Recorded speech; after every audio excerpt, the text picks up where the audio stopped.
Gotcha. Yo, welcome to the live stream. This is Ken Sparks from See For Yourself. We have Zach from Zach Attacks Reviews. We're going to be talking about a host of things tonight, including Barbie review, Oppenheimer review, both spoiler versions of that, Secret Invasion recap. Did you finish Secret Invasion?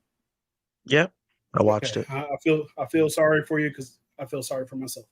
Um, Also, we're going to talk about Loki. The new poster dropped today, which means a trailer is soon to come, and what we think about what's going to go on going forward with the MCU in Disney Plus, and we're also going to be talking about a host of other things as well.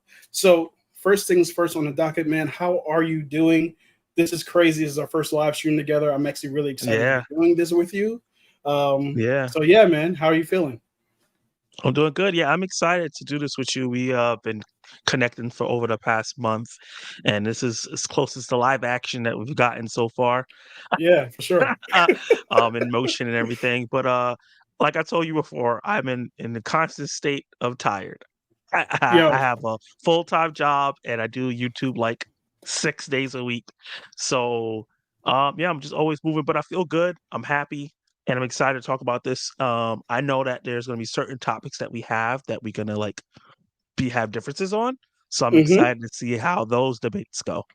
oh, for sure, man. I'm doing okay. You know what I mean? I Yeah. feel you on the constant state of tired situation because I feel like I'm there too. Man, we just adults working and trying to do YouTube and editing and staying up late hours. And like, yo, it's been crazy. So I know you've been doing YouTube like consistently, I think for 2 years now, right? Would you say? Yeah.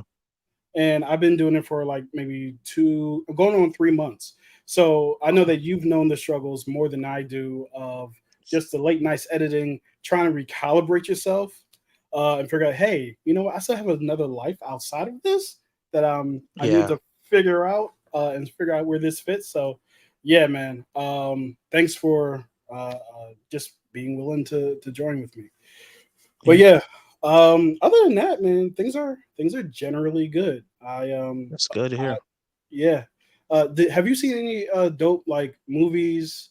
I know obviously we see dope movies all the time, or we see like dope stuff all the time. But Yeah. anything recently that you've really been like, yo, this is dope? So how reviews coming next week for these? These are movies I got to see early. I got to see Gran Turismo early. Okay, Surprisingly good. I was yo, shocked.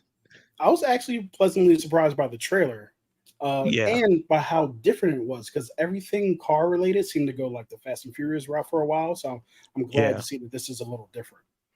And it's by one of my favorite directors. And I was like, oh God, they got him doing Who's this. But directing it? then Neil Blomkamp, he did District What? 9. What? Yeah. Wow. Yeah. Yeah. And Really? he really elevated it. It could have been so because the script is not super strong, but he elevates the actors and him elevate everything. Yeah. Because we got some superstars in there like David Harbour, David Dijon Harper's great. Hansu, um, John Hustle. it's Okay. Orlando Brown. Is it Orlando Brown? I think I'm. I think it's I'm trying to Orlando picture Bloom, Orlando Brown in my head. Orlando or maybe Bloom Orlando sounds Bloom. Yeah, okay. he's in there. There's a couple other people in there that do a good job. Even some of the kids from Never Have I Ever in there too, and they do a good job. So yeah, I really ended up liking it. And I also got to see Strays early as well. So I'm gonna probably get my review for that out next week. And Dope. holy crap, Seth Okay. Rogen did it again. That Oh, movie really? had me crying, laughing from beginning to end. So I'm really excited for everyone to I check was that kind out. of skeptical on it because I'm a little like, um, I'm not a prude at all, but it like from the trailer, it looked like this just a bunch of shit and fart jokes and all kinds of shit like that. And like sometimes that stuff gets old, but I Hmm. actually like we haven't seen anything like that. Like In a while. I feel like for a minute. Yeah, so it might be like really refreshing to like go back into that. This is the summer of raunchy comedies. We've gotten this is the third one Yeah, in a because the row, first one was the Jennifer Lawrence one. No hard feelings, and then we No got hard Joyride. feelings. Yo. So I feel so sorry to my subscribers. I told them I was going to do a Joyride review, and I still have not gotten to it. It's still in the documents being written up. But that movie is phenomenal. That movie is fantastic. I had So such a good. great time in the theater watching that. Me too. Yeah. Yeah, man. It was, and when you talk about raunchy, it was surprising. Like the levels that it went to, I Woo! was That surprised. The tattoo, listening scene. Oh yeah. Woo! I did not see that coming at all. I was like, Uh, oh, yeah, okay. This is what we doing? yeah. Because they gave you no like forewarning or anything like that. So I was really like shocked by How far they went. basically everything that they showed. Yeah. Yep. So yeah, man. I think lately I've seen They Clone Tyrone, which I know that you just watched as well. That was Yeah. fantastic. I've seen Oppenheimer, Barbie. I've also seen yo, what's up, Norrin? Thanks for subbing. Hey, Appreciate you Norin. joining us, man. Thanks for joining, man. Appreciate you. Yeah. So they clone Tyrone, which honestly, I was really surprised by how good it was, just Mhm. because it's a Netflix original, and I know so like Netflix kind of gets like a bad A rep bad rep. that they honestly kind of earned. Mhm. With like Red Notice, and man, Red Notice took me 3 months to finish. It was the 2 a.m. I have nothing else to watch. Let me just put this on. Like it took forever for me to get through that. Bro, my mom loves action movies. My mom loves Dwayne Johnson. So I was like, let me put this on. She looked at Hmm. me, I looked at her, and we were like, let's turn this shit off. This is boring Yeah, as hell. yeah, And I'm not finishing that movie. And it's rare. I've sat through some shit movies. Like the yeah. worst movie I've seen this year is called Mega Lightning, and I watched that from beginning to end. And it's one of the worst movies I've ever seen. What's it called? Mega Lightning. Mega Lightning. Hmm. It's about Yo, lightning that where? is a serial killer. It's from the same production company that made that Winnie the Pooh horror movie that came out this year. Okay. Oh my They even god. used the same Yo, sets and actors and everything. no way. Yeah, it's really No bad. way. So, Oh my god. Yo, that but I reminds sat me it of from like, beginning to end. yo, remember when you used to go to Walmart and you used to like look in like the $5 bin, and it would be like Transmorphers or something like that? No, that's what that A sounds third like. one came out this year. Transmorphers? Yeah, I was doing Oh my you know how I god, they do at were the a beginning of roll. the month, I do a live stream where I talk about the releases for the month. Hmm. I think 2 months ago I did one, and it was like a Transmorphers 4 or a third or 3 or something like that. Had a whole trailer. It released on PVOD. Wow. Yo, so what you say, Norin? Cocaine Shark, a total ripoff film of Cocaine Bear. This is the word. Yo, there's a cocaine shark. Yeah, We deep in animal cocaine universe. I think we're getting Meth Gator and We're getting what? Meth Gator. It's supposed to be Yo, set in so Florida. well, that would be the place where the meth gator would be. So honestly, I'm not surprised. Me Yeah, I mean, either. Florida man wrestles up against meth gator in a 2 day battle. Yeah, so I'm not A24 surprised. films. A24. No, no, you got to suit that down. You got to get that down to Blumhouse. Yeah, No you're shade right. on Blumhouse. I do like Blumhouse, but sometimes But maybe that's the type of stuff they do sometimes. yeah. So I haven't seen anything like outside of those like recently. I had tickets this week for Haunted Mansion, Ninja Mm. Turtles, and Ninja Turtles. I think that's it. Both screenings, missed them both. Just had like different stuff going on, but I got tickets for a screening to Turtles for tomorrow at 11 Mhm. a.m. So I will be seeing it, and I also had tickets I purchased for Monday as well. So I'll more than likely, because I'm expecting to love it. Hopefully that is the case. I'll probably be Yeah. seeing it more than once. But yeah, Yeah. so I don't know. Do you want to jump into our first topic? Yeah, let's do for Ninja Turtles though. I Oh yeah, I'm sorry. potentially Go have ahead. tickets for 11 a.m. Okay. tomorrow, but I don't know if I'm gonna get to go. And I got tickets for 2 p.m. tomorrow. It's just like, why couldn't it have just been at 7? Why is it in the middle of the day? I got stuff I That's a gotta do. great question. People got stuff to Saturdays when I do. get my stuff done. Yep. Yeah, I'm lucky Like, because my wife, she's going to a family reunion mm, way out in Jersey. So I'm kind of like, oh, I could be at home for the day. And then I got the tickets. The tickets just showed up. So showed up in the email. mm. You know, I clicked that immediately. So I'll be going to see Turtles while she, deals with family. Um, but yeah, I'm really looking forward to that movie because, not until the first trailer did I ever really think about how much the Teenage Mutant Ninja Turtles didn't act like teenagers. Like Mhm. that trailer was like, oh, they're acting like kids because they're teenagers. They're literally like, so they've Actual in a sense teenagers. aged them down, even though they're the same ages.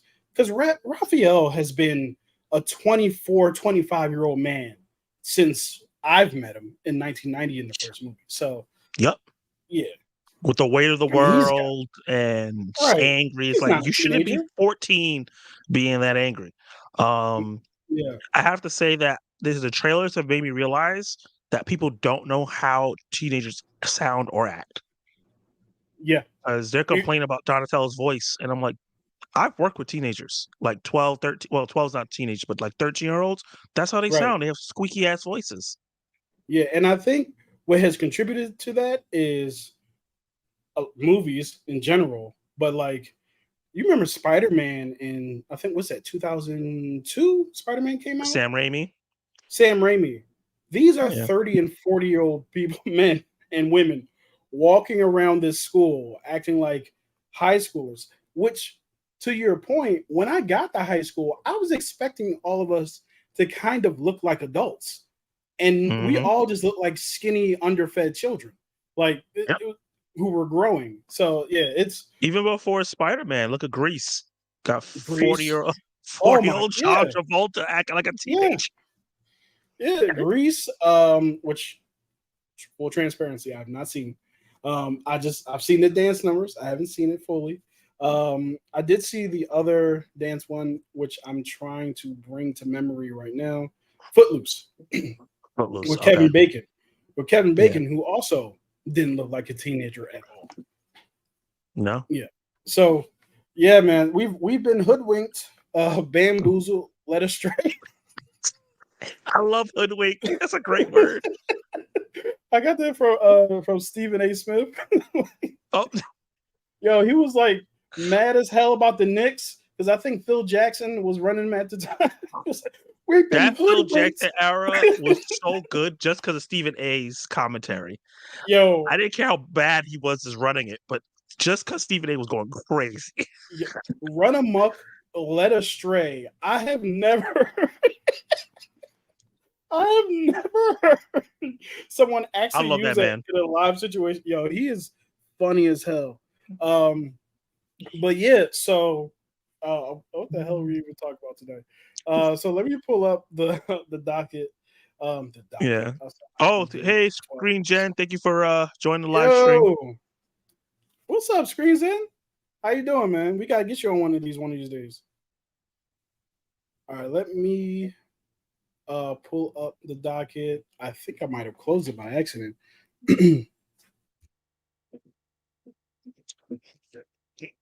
You over here laughing too hard about Stephen A. You press the X.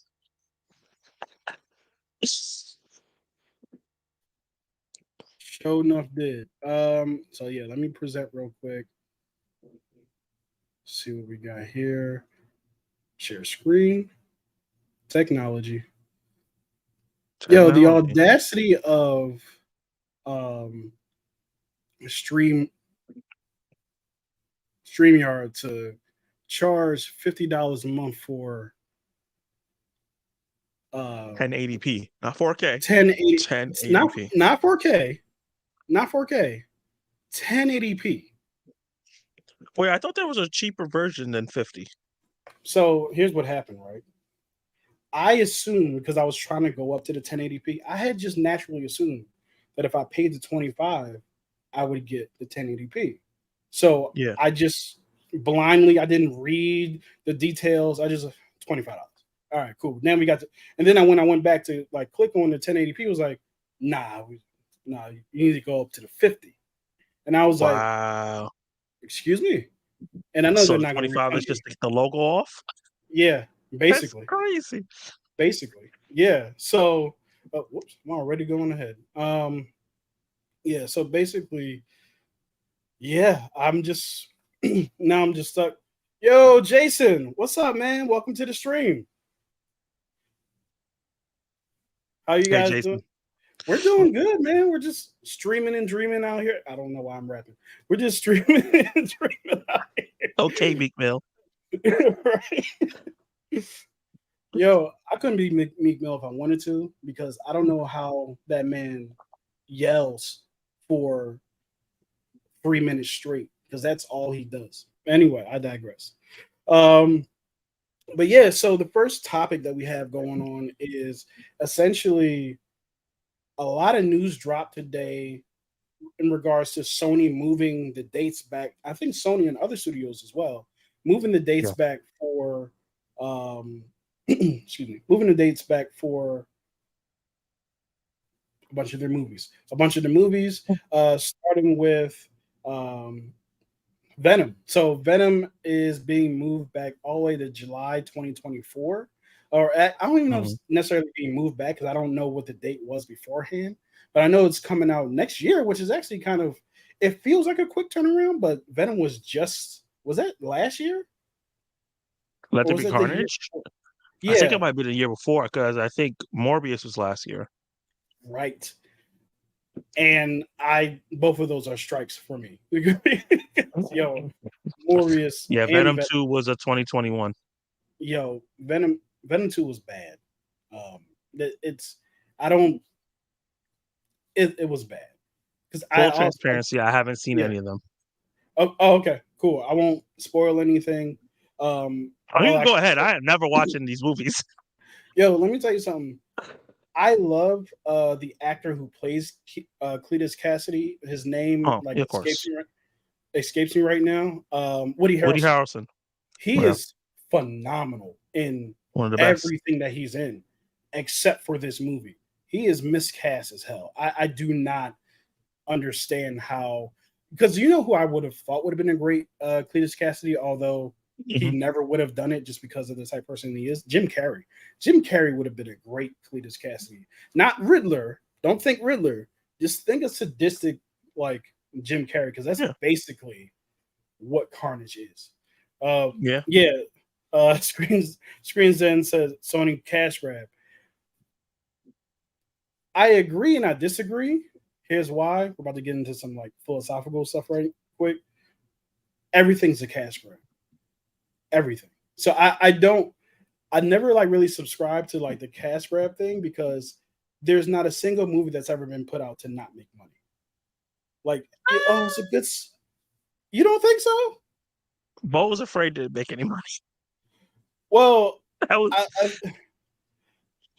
I, I guess so. Well, no, I'm no. the intent. The intent by the studio, at least, is to make money. Oh, okay. Yeah, Yeah, of yeah, course. yeah. Yeah, But whether it does or not is a completely different discussion. got you. You're saying their As we'll intent is see. never not to make money. It's always to Right. make. Yeah, of course. They're Yeah, not going to give you the money to do this if they don't think that they can make something back. You got yeah, Ari Aster, you got Joaquin Phoenix, and like money. You know what I mean? So, but yeah. yes, yeah, absolutely. Uh, you know what, Jason? Jason in the comments said that Cillian Murphy would have been cool as Carnage. I can totally see that. He's got the coldness. I don't know if he has the high pitched wackiness. Well, you know what? Wasn't Yeah. he scared? Was he Scarecrow in Dark Knight But or he not was Dark Knight? Not more subtle. Batman Begins. He was more Yeah, subtle in as is he didn't go so carnage crazy. Like he did right. get a little wacky, but not too much.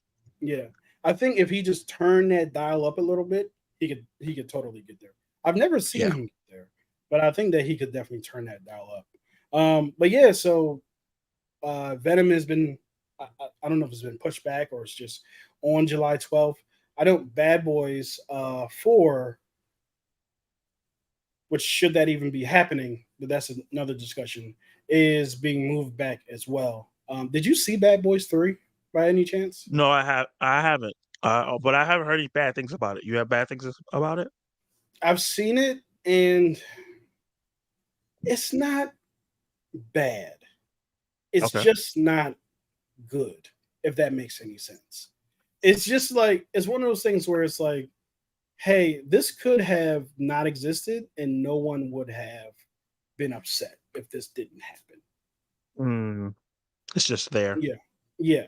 Because I think on the Bad Boys rewatch, I don't think a lot of people are going back to see Bad Boys 3. See that one. Yeah. It's the same Gotcha. way that you would think about Beverly Hills Cop 3. It was like, do you want to watch 3 right now or should we watch something else? And we're also getting a 4 of that, and I'm like, no, we Yeah. don't need a fourth one. Yeah. Stop. Because after coming to America, I'm I'm good. I'm good on that. I want to But yeah, act like what that else? didn't exist. I'm gonna like just drain that from my brain. The only good part about that movie was Wesley Snipes. But other than that, yeah, it was it was hard to get through. But yeah, also the other thing that's been pushed back has been Craven. And the crazy thing about Craven being pushed back is that it's been pushed back a full year. Like, Yeah. so it was supposed to release August 26th of this year, and now it's not being released until no, I'm sorry, October 26th of this year, and now it's not being released until August 30th of 2024. Which you have to Hmm. imagine that has a lot to do with the actors and the actor strike, because a lot of actors they Yeah. just can't promote these movies right now, which is their right Yeah. because they should be getting their money. Of That's course. I don't know how you feel about it. I feel pay these niggas like they deserve their Yeah. money. They deserve to be able to afford health insurance, and for studios to not like try to Replace them with AI. replace them with AI, take streaming shows off of streaming services so that they can't get the money that they're due, as well as I think, from my understanding, some actors are being even kept under a certain amount of hours so that uh, health insurance isn't paid out, which is Hmm. insane. So that's just not how you do business with the reason why you have a business. Yeah. I want the people who make the content I enjoy and love and consume, and then also I'm kind of gonna eventually make money off of because I'm doing YouTube to Right, make money. It doesn't make any sense. And the fact that you can take something like Affinity Train, which I never watched, but was a popular show off of Max, and now there's a writer out there or animator who just loses something off their resume because they right, can't point to it and say it exists because it's nowhere. It's insane to exactly. me. Yeah, that is a crazy thing that you just shouldn't be able to do. And like you were saying with the I don't know how you fix your face. I feel like I'm sounding like my mom. I don't know how you fix your face to ask somebody, yo, I will pay you a day's work and then I own your likeness for the rest of your life or for the rest of eternity. How do you even fix your mouth to say that to somebody? Like that's crazy. They've done crazier things, The unfortunately. audacity. So, Yeah. uh, I mean, we did see the Tupac um, hologram, so that you know what I mean. yeah, they're probably gonna they're gonna get some people who are struggling so hard that will take a certain amount of money and then don't realize that now they can't work. Hmm. Yeah. And we can go on about this forever, but Yeah. and one of these days we actually I would love to see YouTubers just get together and actually like really talk about some of this stuff because it's really unfortunate, especially like people in our space. Like how would we wouldn't like you said we wouldn't benefit if they weren't doing the job that they were doing. But yeah, anyway, so Craven is moved back a full year.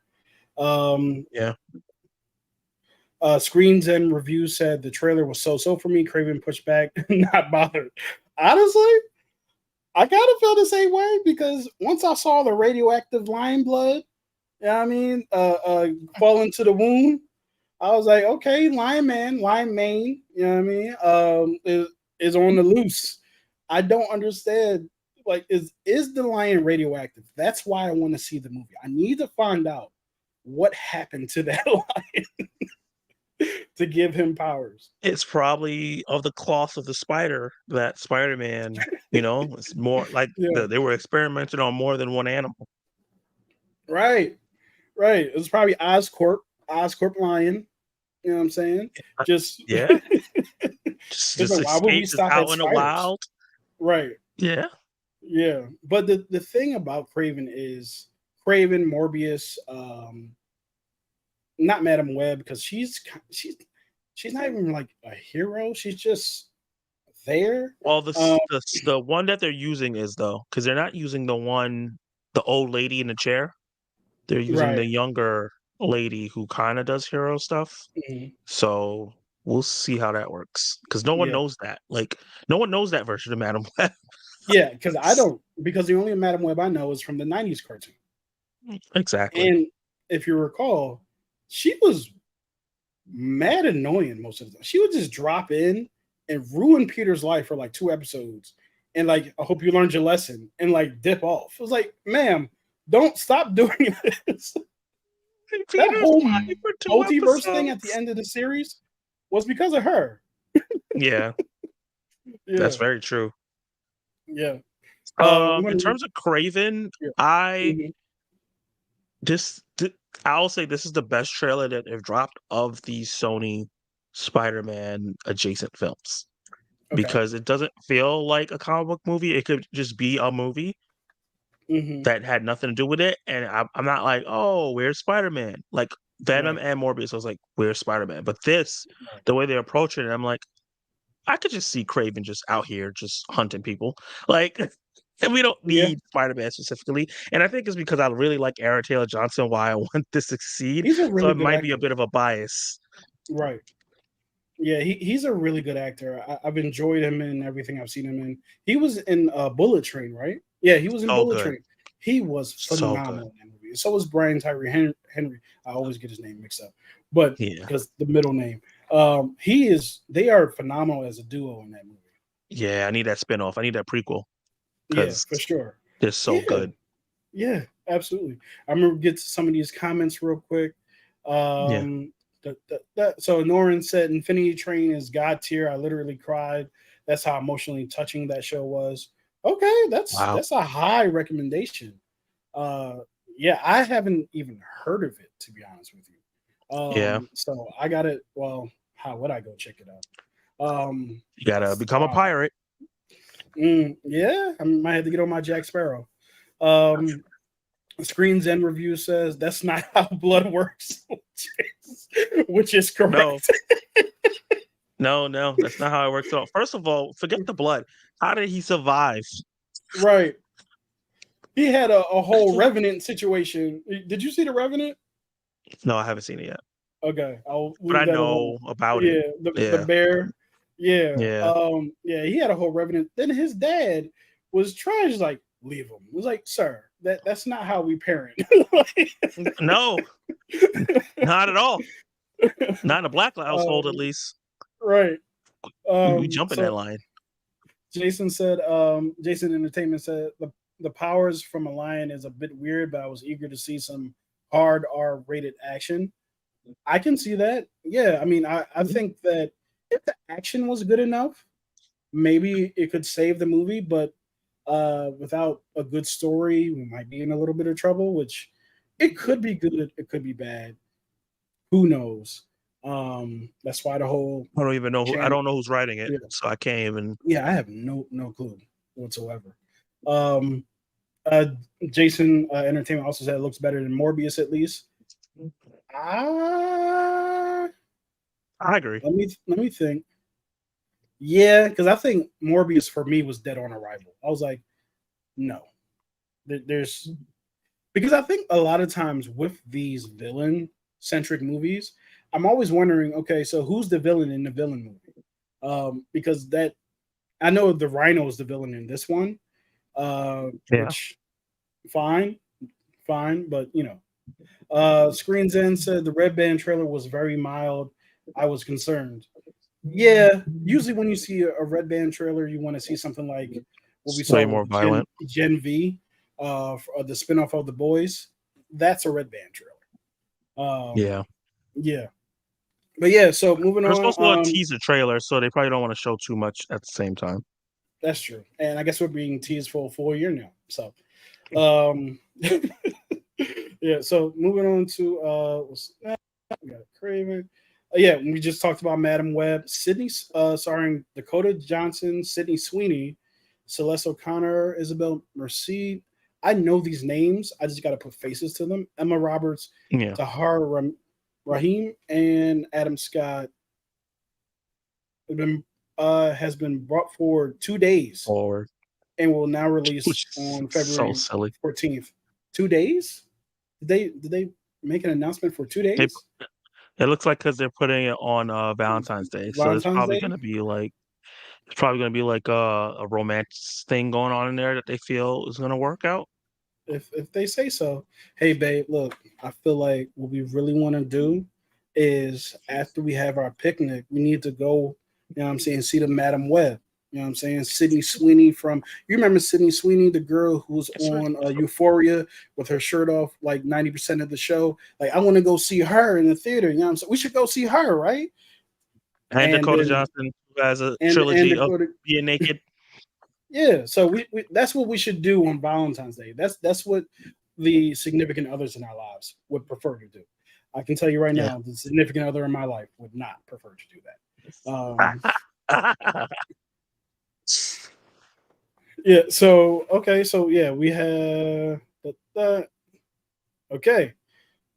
So yeah. So that's all the stuff going on with Sony. This is our itinerary what we're going to be going through.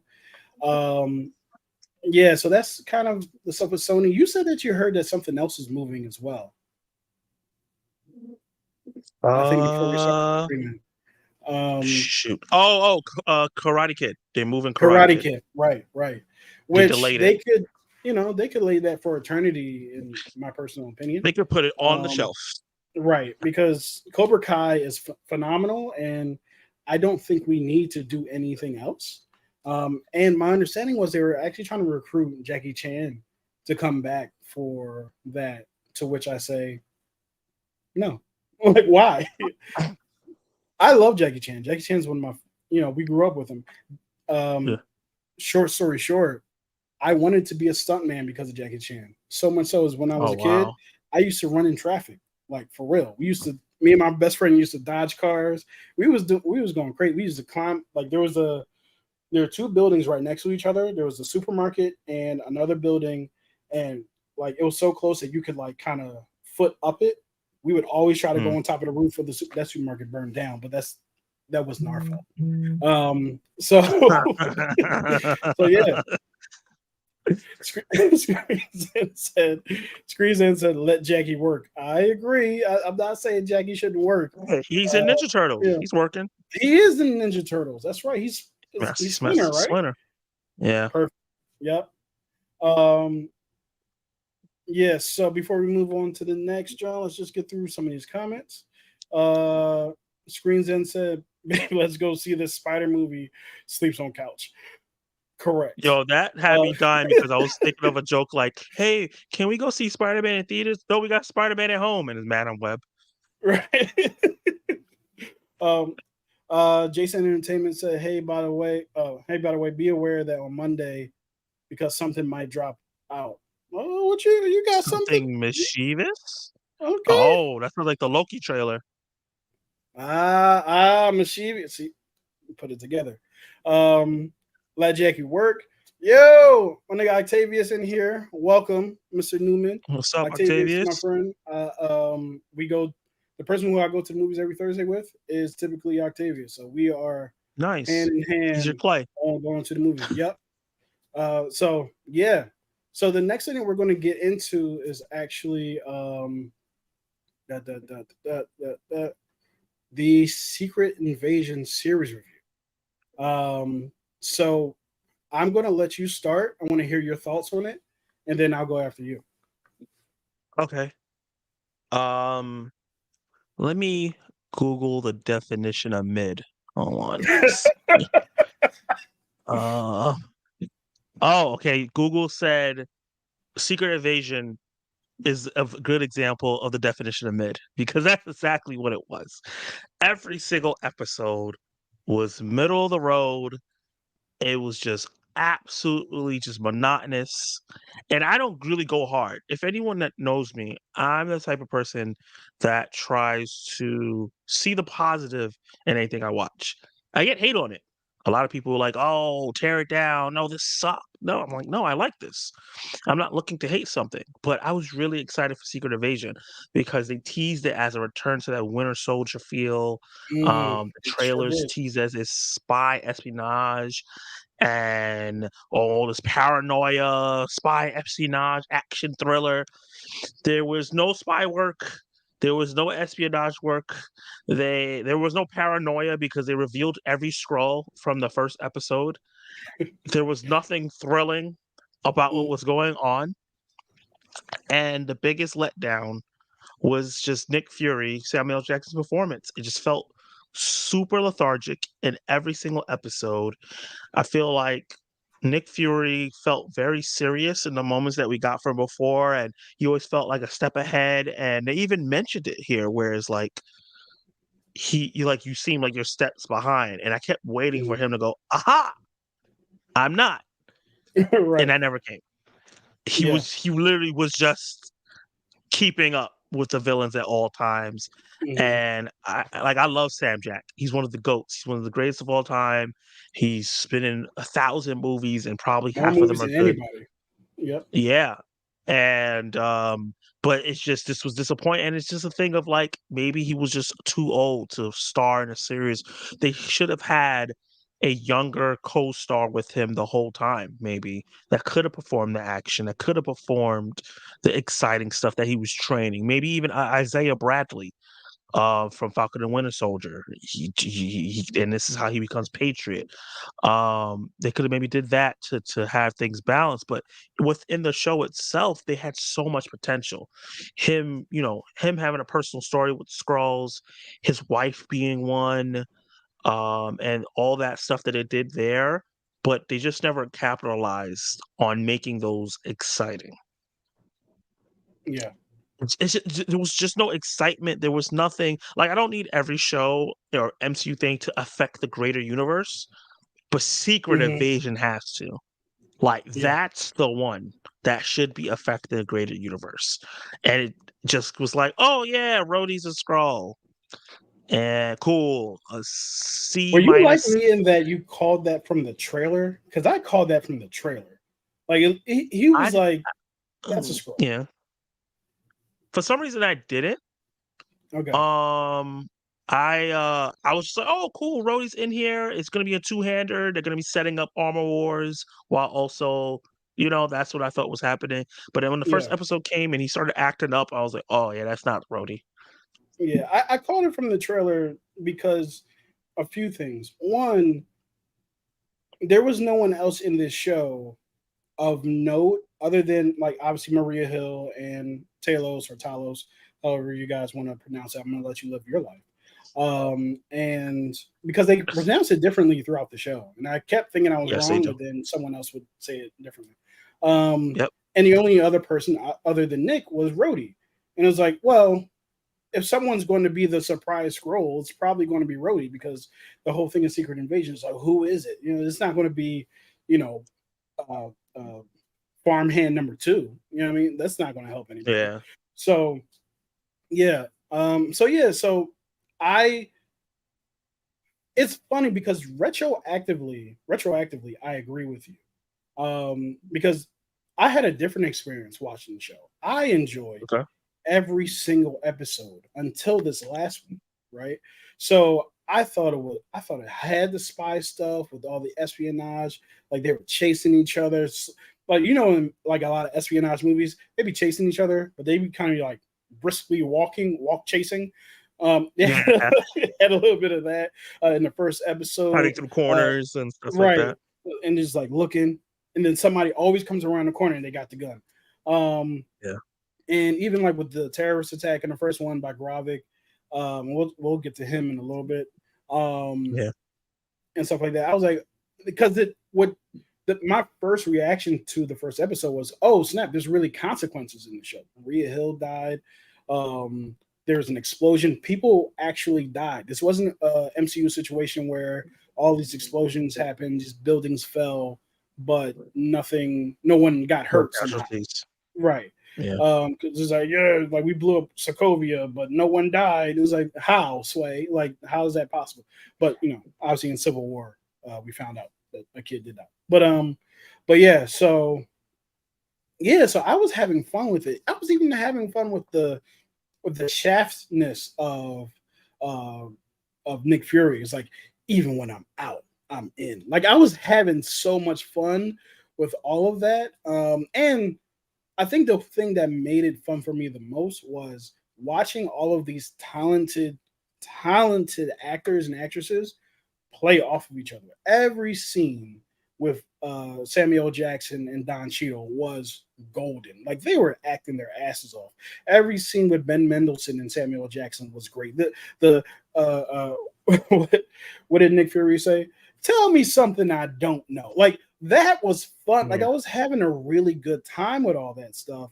And it was just, and Kingsley Benadir, who plays Gravik, I thought his performance was phenomenal throughout the show. Now we get to the end, the last episode. What the fuck was that? Like for me, it's the most egregious ending to any Disney Plus show I've seen. Because it was like, I know that you had a different experience watching it through, but I was enjoying it. So it was so bad because it was so, like, I think the big thing, I'm trying to think of like what the most egregious thing is. The most egregious thing was how they handle and resolve Gravik, because he was such a great character throughout this entire show that for him to just be dusted off like that, for one, he could have been a character that lasted quite some time, because he's a great actor. And I'm kind of tired of these shows hiring these great actors and then just throwing them to the wayside. Who knows if they want to continue to do it or whatever. So there's all types of behind the scenes stuff with that. But he was phenomenal. You can argue that he was the best actor in this show. I think I would give that to Don Cheadle, but you could argue that he was the best performer in the show.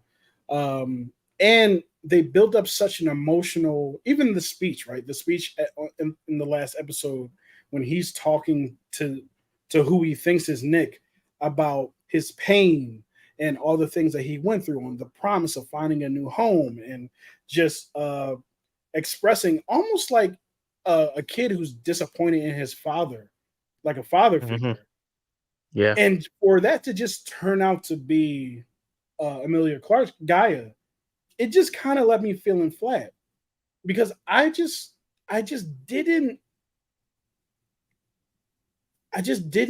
didn't feel good, because you have this character who's expressing himself this way, and it's all for naught. So he never got a resolution at all. He just up and died, right? And then Nick Fury just goes over and like saves the president. It just felt so like it was unsatisfying. So safe. That's a great way. That's a great word for it. And you know what highlights the safety of it is, what do people do after every MCU episode? They speculate, right? He's on the phone at the end of episode 5, and the speculation throughout the week is, who's he talking to, right? Who did he call? He called Gaia? Nigga, you could have told us that in the 5th episode. And I also have this last thing I'll say, and we can get more into a discussion about it. I don't think that this show would have gotten a backlash that it's getting right now if they didn't make the last episode a separate episode. If this series was 5 episodes, right, and they just attached the last part of, and they just attached the 6th episode to this last part, and made it long. Yeah, just made it a long episode. Maybe it would have been a little less, because what happened is you made us wait a week for this episode that was, and we think it's a surprise is coming.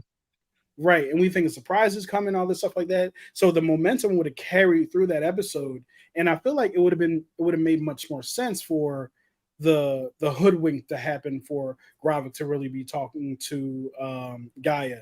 Now, I don't know how that science works in my head, like if it's a week later, but I don't know. I just kind of feel like it carrying that momentum would have been a little different than anticipating this big finale at the end and doing the same thing that the Disney Plus has been doing for a while, which is the finale. Everybody speculates, oh, is it going to be an hour? Is it going to be 45 minutes? No, it's typically the shortest episode of the season. And you're like, Yeah. what is that? Why is that the finale? Right. So, yeah. Any other thoughts on my thoughts about this? I don't know how they spent $200 million on the show. I don't see where it went. Yeah. So I I'm gonna see be that. Oh, honest. yeah. We should definitely talk about Gaia. Just I have a anyway. So I hear that, right? But my challenge to that, and this is weird for me to be defending the show, is because it feel. Oh, I have a lot more to say. Anyway, my Yeah. challenge to that is a movie is typically an hour and a half to 2.5 hours, and if you're stretching it, or if you're Martin Scorsese, 4 hours, right? So a $212 million for a 2 hour movie is very different from $212 million for a 6-ish hour movie, right? Because you have more craft services, you have more data set, you have a lot more editing and all this other stuff because you're dealing with 6 hours of content as opposed to like 2 or 3, right? So I Mhm. think that what happens is that money gets spread out over the course of 6 episodes, right? And then you have the marketing for each individual episode. So I can see where that $212 stretches. However, it wasn't good. So it was so My only um issue is that Rings of Power on Prime Video was 10 million an episode, and it did whew, 7 episodes. So that's what, $70 million. That show mm, looks better than the mm, show. The show that's a good point. it goes more places. The That's a good action point. sequence, especially in those last 2 episodes, were amazing. Yeah, And yeah, I know people don't like that show for whatever reason. There's yeah. people like me that do, but Hmm. it just is a better show to me in terms of the quality of the way it's made. Okay. Costumes, reactions to stuff happening, the fact that when what's his name, Talos dies, and Yeah. then the reaction he has, and then he shoots Gravik, and it's like almost the same thing, like they used like the same take twice almost. I just Okay. I whoever they put behind the creative was really the problem, because Hmm. the I'm looking at the direction and how things are directed and how things are writing. Like I'm very, very negative, and I want to say that like the show is okay. Like I don't hate it. It's yeah, I'm just gravely disappointed, and I think that's what it yeah. is. But I'm disappointed Don by Cheadle, the ending. like Don Cheadle, was great throughout the series. Yeah, he I acted think his ass off.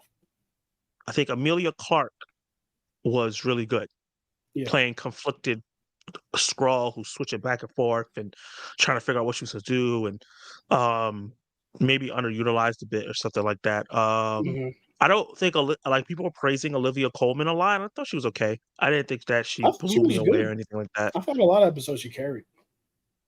Yeah, yeah.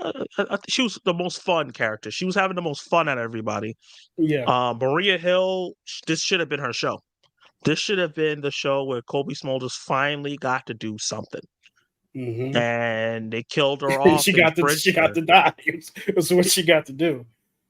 They fridged her, and I was just like, Yeah. "We're still fridging Yeah. people?" And what makes it Yeah. worse is that she got fridged, and then he still didn't get to revenge her. So what did she get fridged for? Right. He wasn't even the one who took care of Gravik. It's just bad. It's just bad, right? I could even go Yeah. like, "Damn, let's go. He got her revenge." You know, Yeah. have that Yeah. cathartic feeling. It's just like I don't care that you just killed the scroll that was Don Cheadle. Like Yeah. you saved Also, this president that's not going to be here anymore because he's going to get replaced in Captain America 4. Like yeah. Also, like the other thing is nothing got resolved, right? The whole conflict of Nick being like, I never got these people a home. I never was able to fulfill my promise. Like they had this whole thing in episode 2 about the promise is such and such and such. And he just kills Gravik, gets killed, he saves the president, and he hops back on the ship and goes back up to space. What did he solve? What did he do? made things He worse. he made things worse because now all these scrolls are being hunted. All these scrolls are being hunted by the president. So he basically did the same thing he did after Endgame, which was, oh shit, there's a big problem. Let me dip off. Right? When he comes back home and another Gravik type shows up, who's he going to blame for that other than himself? Yeah. And that part really is like a letdown because like he came to stop the problem. He made the problem worse. He gets his wife and goes back up to the space station. And it's just like the more I talk about it, the worse it gets. Yo, it's literally one of those, right? So speaking of the more you talk about it, the worse it gets. Let's talk about how Nick Fury said in his mind, this is what I need to do. I need to gather up all the Avengers DNA Oh and my God. not keep them separate. No, I need to combine them and put them in one place, just for someone to steal. Why? I just feel like Why would you do that? Nick Fury would not do that. Yeah, he's just out here doing stuff. Like it didn't make any sense for him to create a cocktail that someone could just use, drink, or do anything and have Yeah, every single hero that was at Endgame? Are you nuts? That's like yeah, 100 magicians, Captain Marvel, Scarlet Witch, yeah. all the Guardians, the Yeah. Ravagers. Like what? And now think about Thanos. this for a second. I don't know what Gaia knows, right? But I'm going to assume that she hasn't met any of these people. How does she No. just know to use their powers? Like when she puts Gravik to sleep, it's like sleep. You don't just instinctively know to do that just because you grew an antenna. Now I know we're nitpicking No. at this point, but it's kind of like, how would you even know to do that? Anyway, so I It's a don't want valid to. nitpick, and I feel Yeah, like yeah. they could have started. I don't know. Gravik, It's yes, just because he frustrating 'cause studied. so much potential. Yeah. Yeah, he was preparing for this for his basically not his whole life, but for a long Well, you know time. what? Because Gaia was with him, that might be the reason. Because she was Might be his possible. right hand girl. Yeah, so Yeah, that might it's be the reason. possible. Yeah. So But maybe that nitpick still, is a just for little you to nitpick. get the powers and sort through 17 powers and figure out Mantis's power like that, it's The little just I don't Drax know. baby arm. The little Drax baby arm. Oh my God. And it She look had the like Jack tattoos Jack on from it. Incredibles. Yeah. For it had the tattoos on it, and then when he uses homeboy from Infinity War, Moth, what's his name again? Uh yo, I was trying so hard to remember his name during Oh, it's not gosh. one The one of magician the guy. Black Ebony yeah, one of Maw. Thanos' Ebony children, Maw. Ebony Maw. Yeah. Like he gets Yeah. the rings, and I'm just like, bro, these are attachments. These are not Right. in their Right. DNA. They is just out here doing stuff. But It's yeah, just so lazy. at the end of the day, Secret Invasion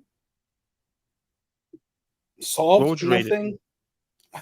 God, that's a tough question because, like I said, I was enjoying it all the way up until the end. If we're doing like 5 stars, like I would probably do like 2.5 out of 5. I can't even get it to 3.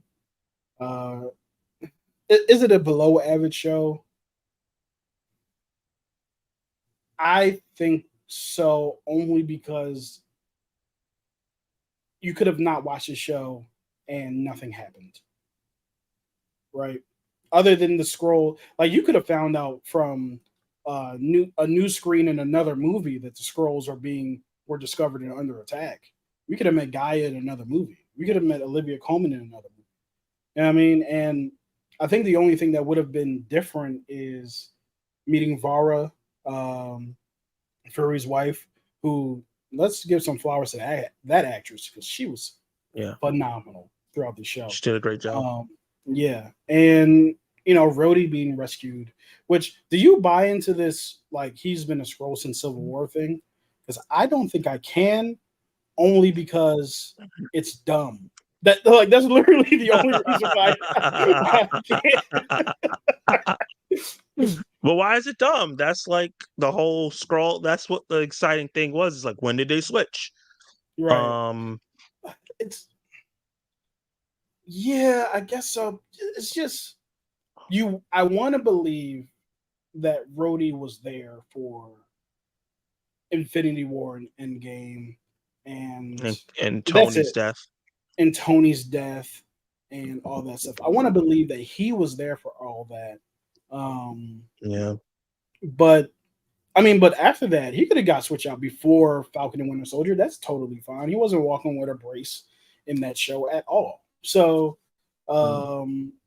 that would have been fine to me. But I guess you're right. It is the idea of it is like this person has been replaced for a long time. It does make me a little bit more curious for Armor Wars because a large part of it is going to deal with him reconciling that he's been out of the picture for a long time. But yeah, what did Yeah. you do? You Not buy only that, reconcile that into his that? best friend is dead, and then he has to fix his Oh problem. my god! Yeah, So he has to reconcile for the fact that he's in a new world because years have passed since Civil War, like a lot of years.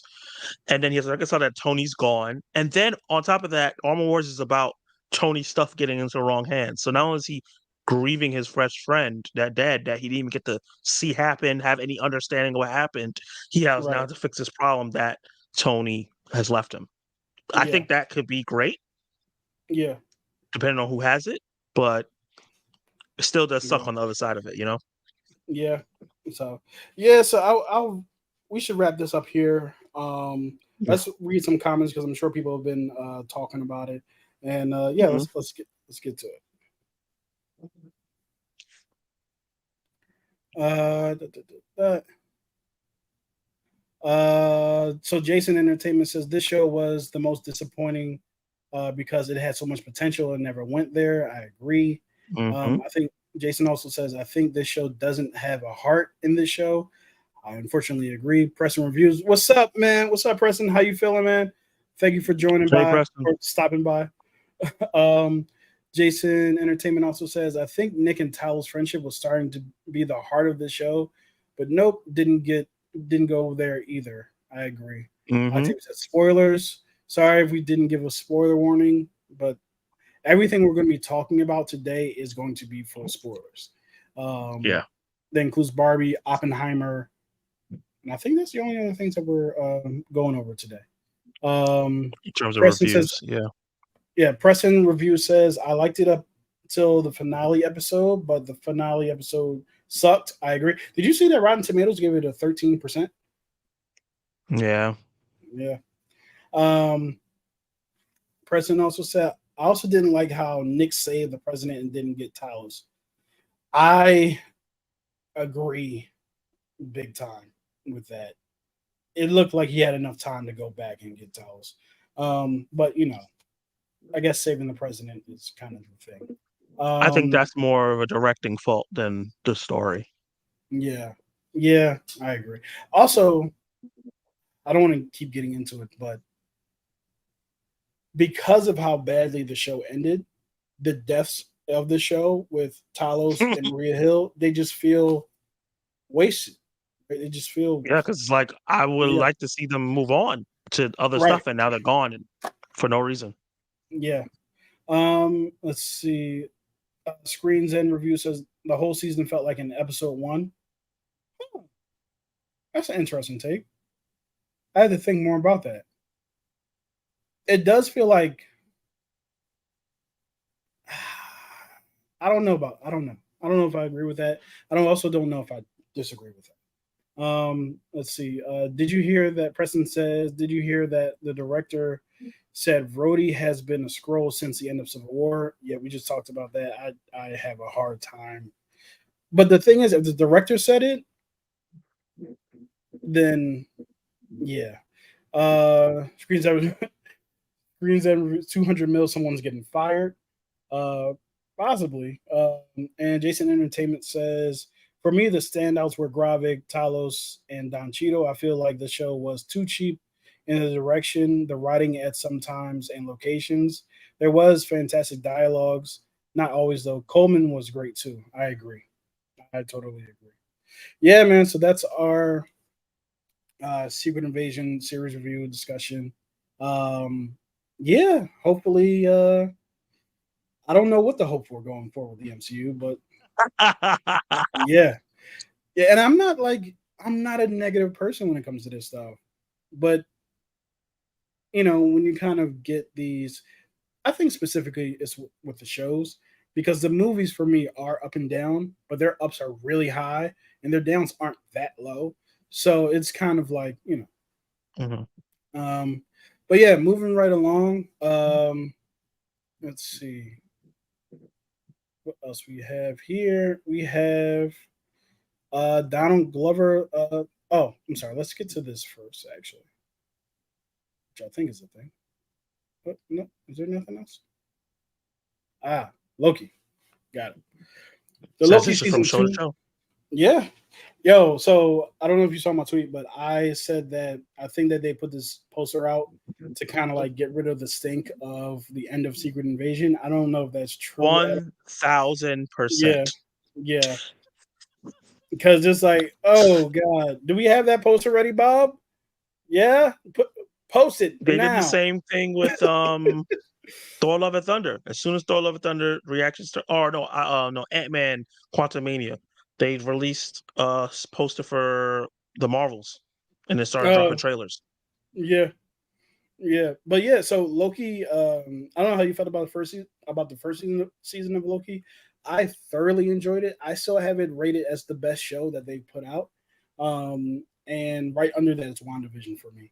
But yeah, Loki was phenomenal to me. There was one episode that was really slow and seemed unnecessary. I think there was the one where they were like walking to the train.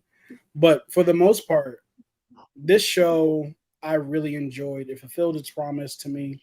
So yeah, I'm actually really looking forward to season two. Interesting. It's interesting to see how they handle the Jonathan Major stuff. Yeah. So what are your thoughts on it? We just have a poster right now, so we know a trailer's coming soon. Yeah, And that's Jason based will on take what Jason said Monday. Monday. Yeah. Um, I I'm gonna be doing a MCU. Well, should I even do the MCU ranking now? Because I might wait to the end of the year. But Hmm. um, in terms of ranking this show, it's probably my fourth favorite. Okay. Um, but it's a great show. Yeah. I think when you take away the MCU-ness of it, just a story of someone who used to be this terrible person getting a second chance, even though he didn't want it, and seeing how his life could turn to multiple versions, and then meeting himself, but as a female version and fall in love. I think that's just a risky, interesting story. Hmm. Um, I'm not huge on the last episode, and Okay. the confrontation between Jonathan Major's character. But I think overall the series was really great. And Tom Hiddleston's fantastic. Now, going into the next season is going to be interesting because the rumor is that Deadpool 3 is about Deadpool versus the TVA. So Interesting. how does this, if that is true, which would make sense because it seems like he's going to be going from Fox Universe to Fox Universe and doing stuff that he's not supposed to be doing, Yeah. um, does this tie into that a little bit towards the end? And how does that affect stuff? And how does that tie into Kang and everything? Because they've revealed this whole big Kang thing. Right. How does that play out? Yeah. Um, I and mean, how they does the they had relationship him on the between statue at him and the end. Sylvie? Yep. Yeah. And what does the relationship with him and Sylvie? They have to get back into the same vicinity. Like I love them together. Hmm. Like I ship the hell out of them. I don't know. I know it's weird because it's kind of the same person, You know but what's funny? Like I was thinking about that exact same thing. I don't need to go into it deeper than what you just said, but yeah, I was like, this feels weird, but it's kind of like a. Oh, this is a weird comparison. It's kind of like a Simba and Nala thing, like where you kind of know mm, Mufasa's both their dad, maybe, but I don't know. it's They did working. grow up. They grew up on different planets, so maybe. Yeah, a So different universe. yeah. And then obviously there's a slight difference because one's a boy and one's a girl. Hmm. Um, I'm excited to see more of Owen Wilson. I'm so glad he's in the MCU and he's doing a bang up job. Um, who's the who's the black lady that was running the TVA? I've seen her and stuff, but I'm forgetting her name right now. She was from Lovecraft Lovecraft Yeah, Country. and she's Yeah, phenomenal in that show, and she's phenomenal on Loki as well. I know she yeah. has a gosh, I'm trying to remember what her name is. Um, I don't want to So I don't mispronounce remember it. what the character. I'm Googling. I'm Googling. Let me see. Come on, Google. Where's the cast? Give me cast. All right. Google be Her hiding name stuff. is yes. She has a very weird name. Google Mabath Raw. Um, Oh, that's who you're talking about. I Revo- thought you were talking about the woman from Lovecraft Country. Yeah, yeah, she's good. She's really good. she's really good. I'm Yeah, interested to see where they're gonna take her as well. Oh, you're hmm talking about Wumi Mosaku yeah, from Lovecraft Country. Everything I've seen her in, she's fantastic. she's great. So Yeah, hopefully she gets a bigger role as well. hmm Um, why did I say Clark Gregg Phil Coulson was in? Oh, probably they should probably show a flashback of him getting killed. Okay. Oh, that's another thing. I was very sad that Agent Shield was not in Secret Invasion. That's what I thought he was calling. But let me not go back to that. I'm really excited for Loki season 2. I think that hmm it's gonna be going back on an up for the MCU and how people I agree. see it. Yep. And it's gonna be like a up right before the Marvels come out, and hopefully Marvels knocks it out of the park and surprises everyone. Because I feel like everyone's hesitant with that movie right now. hmm And we get something meaningful. Not it Yeah. doesn't have to affect the whole universe, but a meaningful story that has a conclusion that makes sense. Right. Yeah. Yeah. I think I also agree. I think that it is going to be a high for the MCU. My hope for that show is that it helps us understand the rules of the multiverse more, because as of right now, I think I said this on a different live we were talking.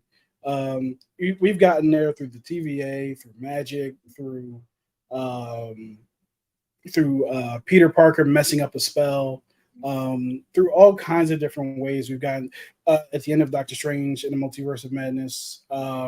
We saw, I forget the woman in purple's name, not the actress, but the actual character's name. She showed up in Doctor Agatha? Strange. No, not Agatha. Remember the end Oh, of Charlize Multiverse? Theron's character? Charlize Theron. Yeah, she just showed up and just sliced through reality and just jumped into. We don't have any. When I say we don't know the rules, what I mean is, because I definitely want to talk to you more about this. When I say we don't have the rules, like there's every story has rules to their world, right? How Hmm. the world building, like how does this world work, right? So now that we're in the multiverse saga, we haven't really gotten a good understanding of what the rules are. So we don't have an Yeah. understanding what to expect. And every time they add a different way for you to enter the multiverse without explaining or connecting things, it just becomes more and more confusing as to what direction we're Mm, going into. And I'll finish that by saying this. When we were in the Infinity Saga, what we knew that there were six stones. I mean, we've learned more and more over time, but we knew that there were six stones. We don't want Thanos to get them, and that's the long and short of it, right? yeah. And and so we know the goal. Right now, Kang's like, he's walking around, hanging around. He's not even actively attacking people right now. He's just there in a lot of situations. So, like Yeah. the Loki and Sylvie found him at the end of the trail, and Ant Man ran into him on at a bad day after a bad science experiment. Like he hasn't done anything to Yeah. us. When I say us, I mean like the six ones, people in that universe.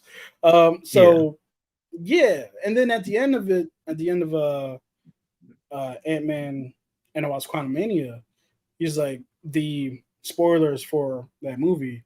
All the Kang variants is like, oh, they've defeated the Kang. Now we need. They didn't even intentionally do that. It was like, this man is in my way. I'm trying to get home. Can I The go Council home, of Kang. please? Yeah, the Council of Kang Yeah. is just like super. Like anyway, so I'm looking forward to the show. I think Jonathan Majors is going to play a much bigger role in it. That's a much different discussion that we don't really know how that's going to end in terms of like his legal troubles. Yeah. I have an assumption, but I don't know. You know what I mean? So Yeah. Me too. um yeah, so that's it. With the Loki thing. Did you have any other thoughts on that? Pull up the poster real quick. I just want to see if there's any Easter eggs or anything on there that possibly could hint Speak to anything. Speaking of not trusting someone from the start, just like I said with Rhodey, I didn't trust Miss Minutes from the second she showed up on screen. I was like, yo, uh, she's it. Like she's up to something. Like she's I the don't know person if who she's you need voiced by, to but watch out yeah. for. Yeah. Uh Okay, so yeah, no, it's yeah. really just all the Lokis we've seen except this one that's by the knob. This is the Loki from the after credit scene from Right. I'm about to say Aquaman. What's the name of that movie? Ant-Man and the Quantumania. But Yeah. all the other Lokis we've seen in the first season. So that's interesting. This is where he Right. started, and kind of this is where he's gonna be at, Mm, where it's the knob. yeah. So that's interesting. But So it's also nothing this is really just like, a really good poster.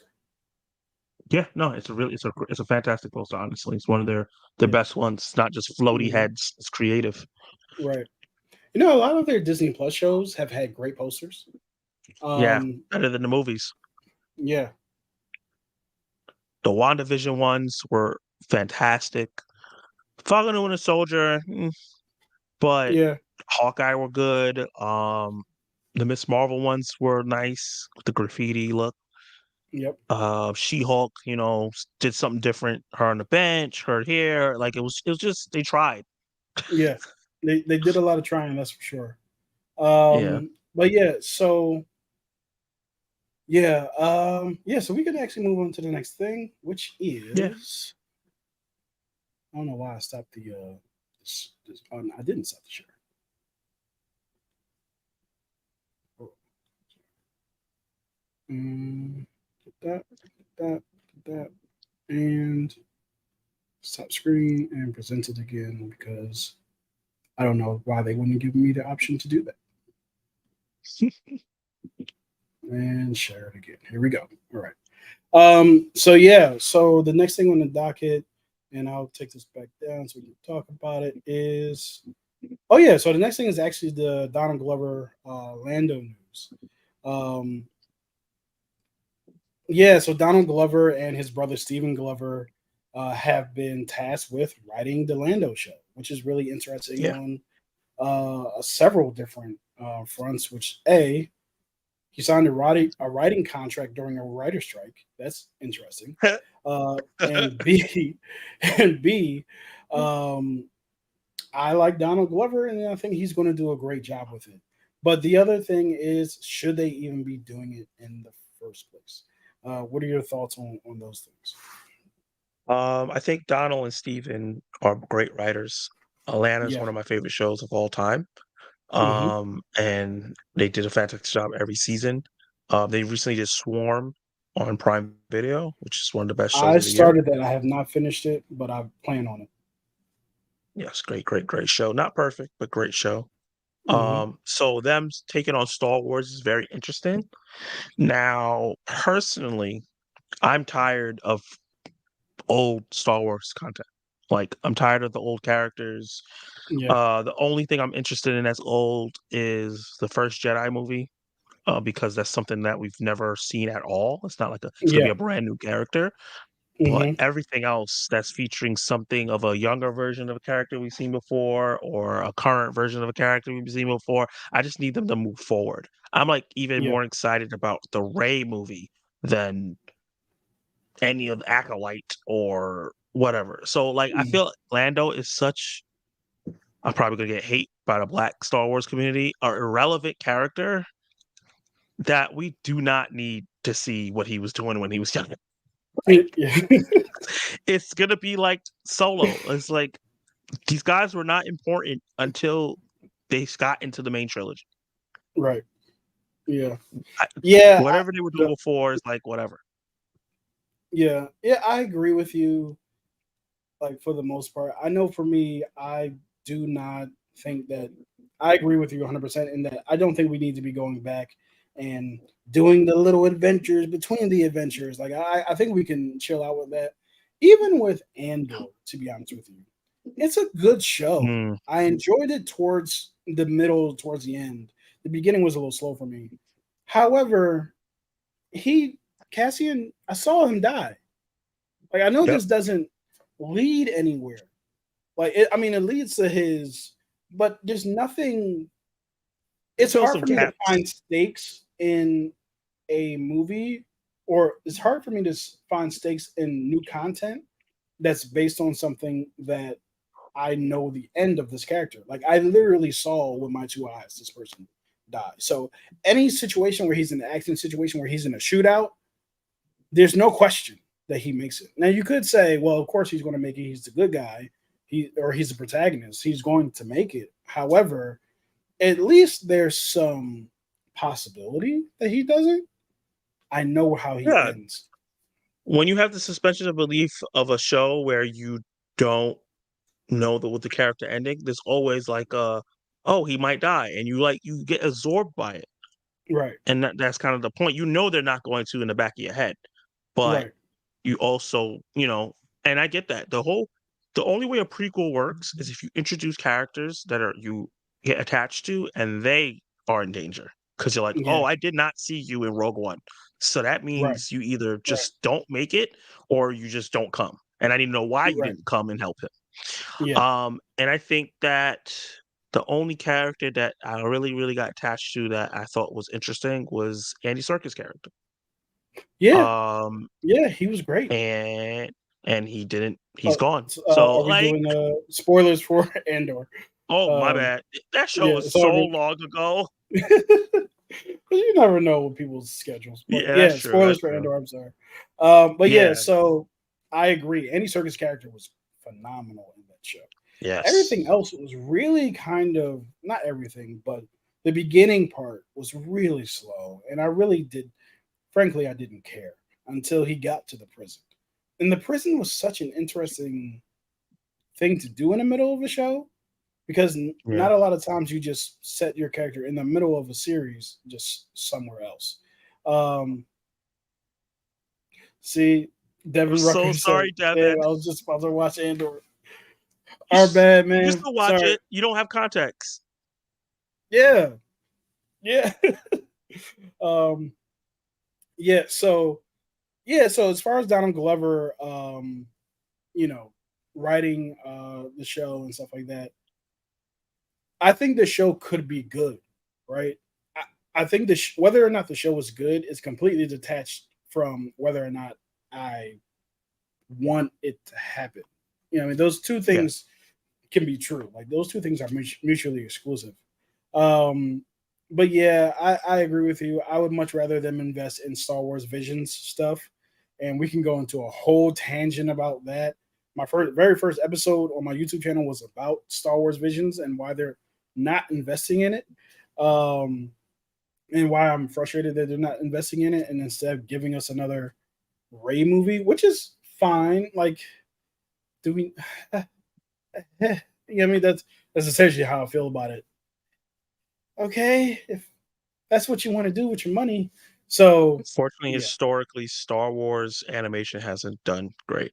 And I think that's why they're not going crazy. yeah. I think Star Wars animation is good. Actually, yeah, I think it's good. Rebels Rebels is phenomenal, I'm not and I saying know the you haven't quality of the seen it shows are bad. before. Yeah, I'm just saying, like, in terms of like penetrating pop culture, I felt like Clone Wars when it was when it was out, when it was like hmm running, I heard about it almost get canceling all the time. And it would yeah, just get saved a lot of the times because the low viewership, people weren't buying the toys, yada yada yada yada yada yada. yeah. But But the low viewership was their fault because what I discovered later on, because I started and finished that show, um, was that the entire series is not the entire series, but season like 1 through I want to say 5 or 6 are completely out of order. So you have to get a guide to watch them in order because the storylines are out of order. The timeline is just jumping all over the place without warning, by the way. That's So I weird. don't know why they did that, but when I watched it with the guide that I was provided, the show was good because it also told me about filler and episodes to skip and all this other stuff. So I actually had a really good time watching it. But when I tried to watch it from episode one to, you know, the end, I did not have a good time with it because there were way too many Jar Jar Binks episodes and droid episodes and just stuff I don't give a damn about. So, yeah, but uh, I'd be lying if I said I'm looking forward to Lando, but when it Yeah. gets here, I'm going to press play, if that makes The sense. only reason I'm So, excited is because it's Donald and Steve writing it, and they can right, maybe do something really interesting with it, yeah, that we haven't seen before in Star Wars.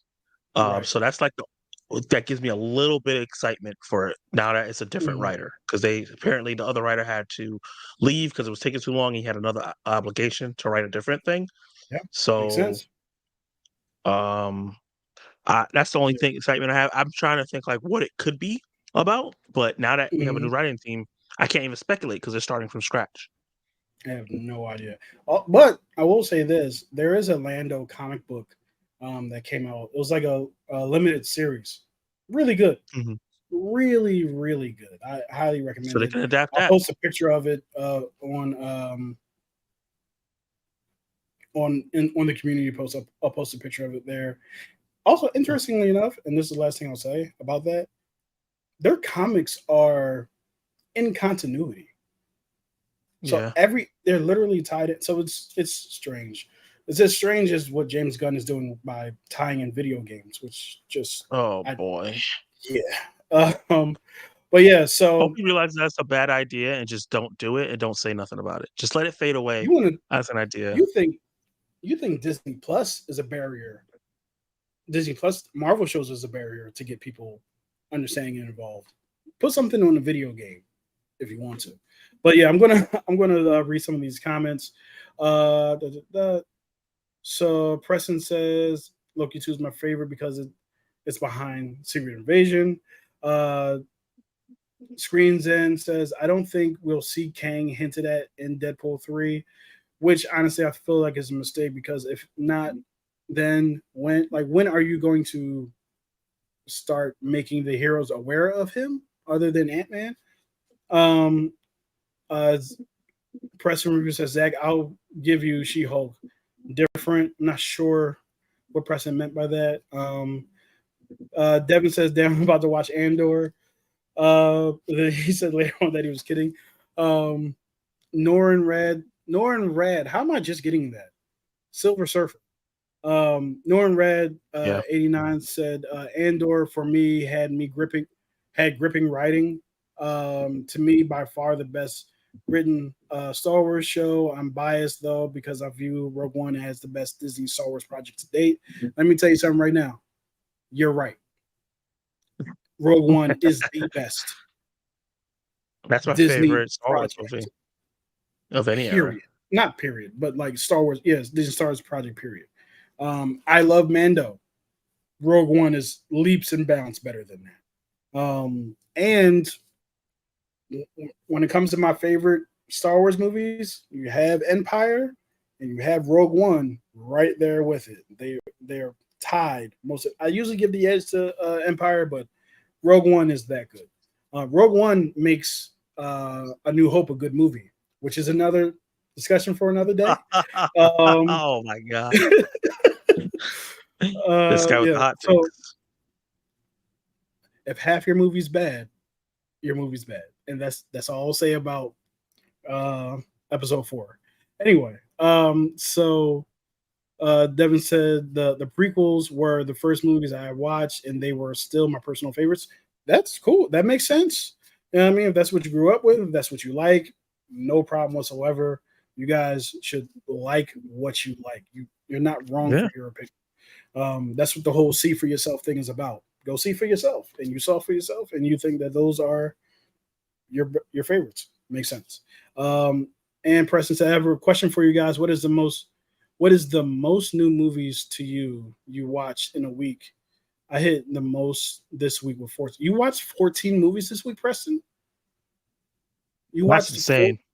14 movies this week? When did you sleep or work or eat? Yeah. The week's not even over. It's only Friday. Gosh. The most movie I've watched in a week. I would assume that when I was younger, I watched a lot of movies, and so, but in my adulthood, it's hard to say. I know that there's a time I did like a Marvel movie marathon, so I might have watched like 10 movies in a week or something like that, just spread them out and stuff like that. But yeah, Wow. I would say somewhere between 5 and 10 movies in my adulthood. Um, yeah, I would say so because when I was a kid, The obviously, most is probably um, last yeah. week. How many did you watch last week? Uh, Barbie, Oppenheimer, Talk to Me, Yeah, and they They clone. Clone No, you Tyrone. watched it. Yeah, they clone No, I Tyrone. watched that Tuesday. Yeah, So maybe and I saw a mystery movie on that Monday. So like 4 movies. right. That's probably the most I've Okay. watched in a week. Yeah. Oh, you know what? I think it's still not quite 10, but there was a time, and I'll share more of this later, like on another live, Yeah. where I was doing this thing called the unseen. Every the unseen, which was a thing that I have on my letterbox, which was I watched a movie I had never seen before for every movie between every year. I'm sorry, between 1970 to the present, which at the time was 2021, just so I could Mhm. catch up on all those movies I had never seen. Right, so I would go to a year in Letterbox, look at all the movies available, see the ones I haven't seen, and just pick Mm, one, and then move on to the next year. If you guys ever want to do that, please do it. I did it so where I didn't have my movies planned out. So every time I got to the new year in Letterbox, that's when I found out what I was going to be watching because I didn't want to have any. If I would have planned it out, it never would have happened. So I just had yeah. to do it. So this might be film sin, but it was the first time I watched both Godfather movies. It was the first time I had watched Coolie High. Like there was a lot of movies that I had caught up on. Sunshine, Eternal Sunshine of the Spotless Mind. So there's a bunch of movies I had never seen before that I got. Yeah. The best one, I will say, not the best one, but no, my favorite one by far is this movie called Lady Snowblood. You would not ever Mm, hear of it, but it's on HBO Max or Max. And essentially, it's Kill Bill in 1973, which, if you watch it, Quentin Tarantino ripped right from it. I mean, right wow. from it. So, and it's good. So, it's worth watching. Um, I've never seen any of those movies. So yeah. What? Okay. That's right. You said you haven't. No, Scorsese isn't Godfather. Anyway, but yeah. Yeah. But that's great because you get to watch it for your channel. yep. Yeah. So Preston said, I'm worried about the DCU. I'm not worried about it, to be honest with you, because I trust James Gunn um more than what they were doing before. Just because between the three Guardians movies and the Suicide Squad, I don't really have any concerns about James Gunn, especially when it comes to casting. Because clearly, if he can do one thing, it's casting. And character work too. He does really good with character work. So I'm actually excited for a Superman movie. Um, yeah, I'm worried about the DCU though. I think he's a great director. overall, He does great casting. yeah, But running a universe is different than making 3 movies in an established universe and 1 in a kind of jacky one. hmm Um, and I haven't seen him make a movie that I'm like, oh, I can see how he can make Superman. That's the only worry that I have, and also worry that he only can do ensemble films because now that's we're an having Green interesting thought. Lantern, Hawkeye, Mr. Terrific, Metamorpho. Why do we have to have all these people in the first Superman film in this established universe? It would have made more I think sense that's the if it was reason. Henry Cavill. Yeah, because Yeah, I mean, we already know him. yeah, I do think that the guy he get cast, David Cornsweet, it's giving Superman. Like he's Oh, giving 1000%. Superman. But yeah, I agree. I think no. Do I agree that I think he can only do ensemble films?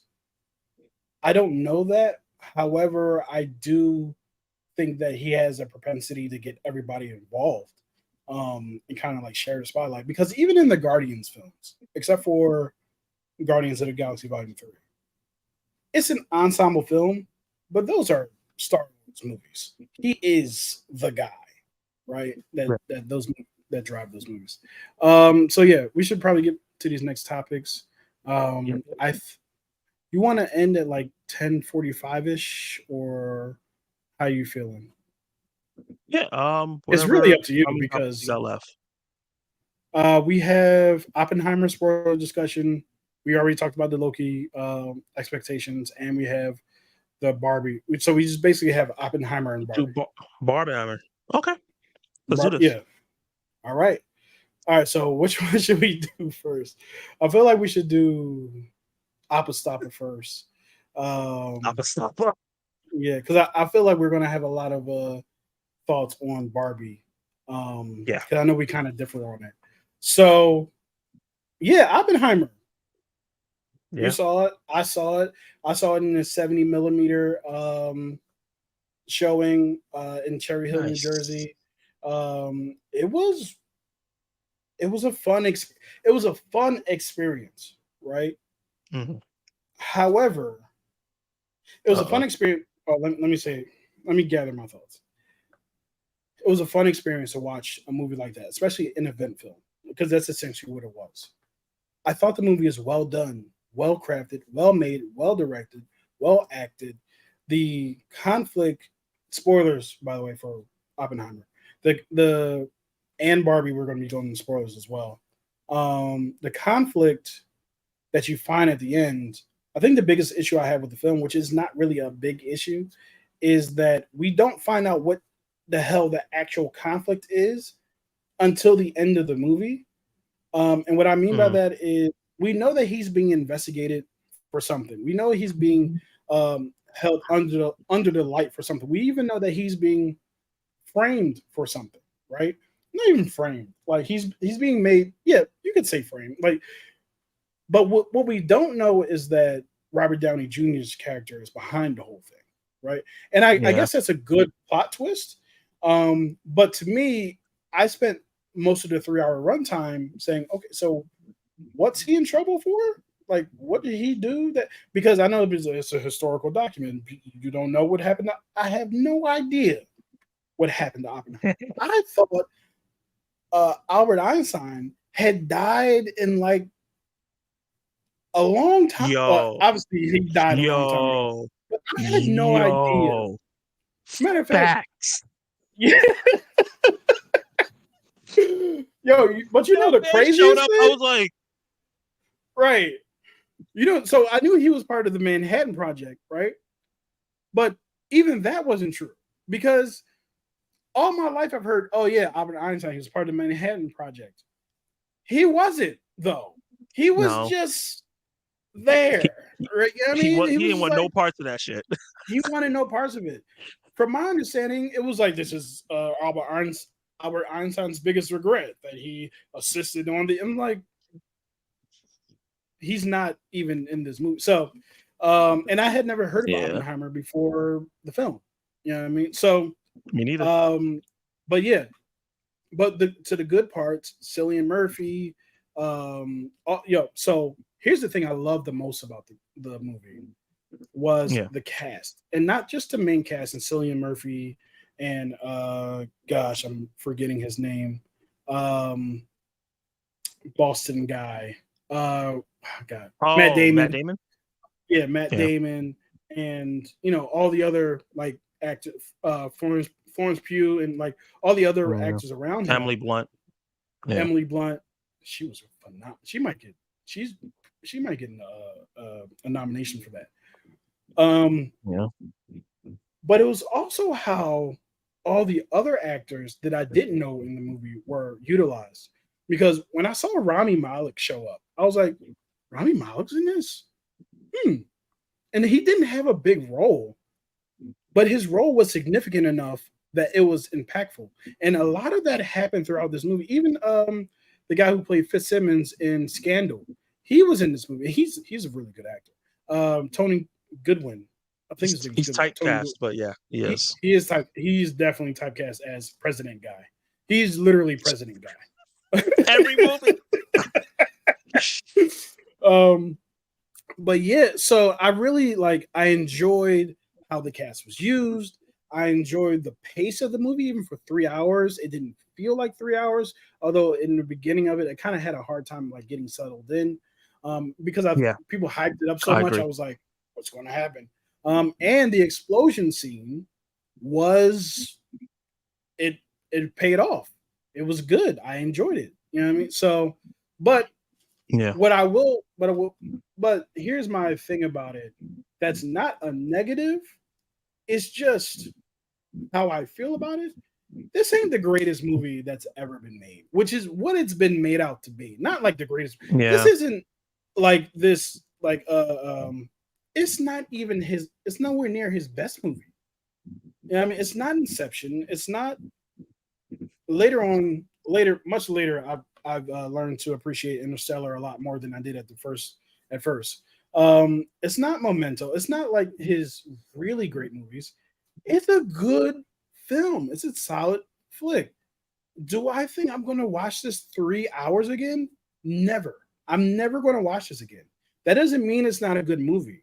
It's a really good movie. Really, like I said, well made, well acted, well produced, set design, conflict, well written, all that.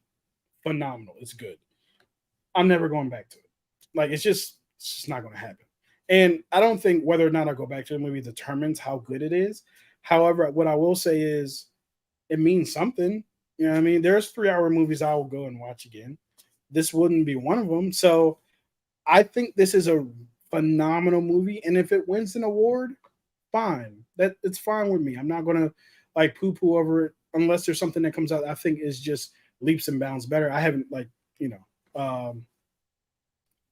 I haven't really thought about what those would be.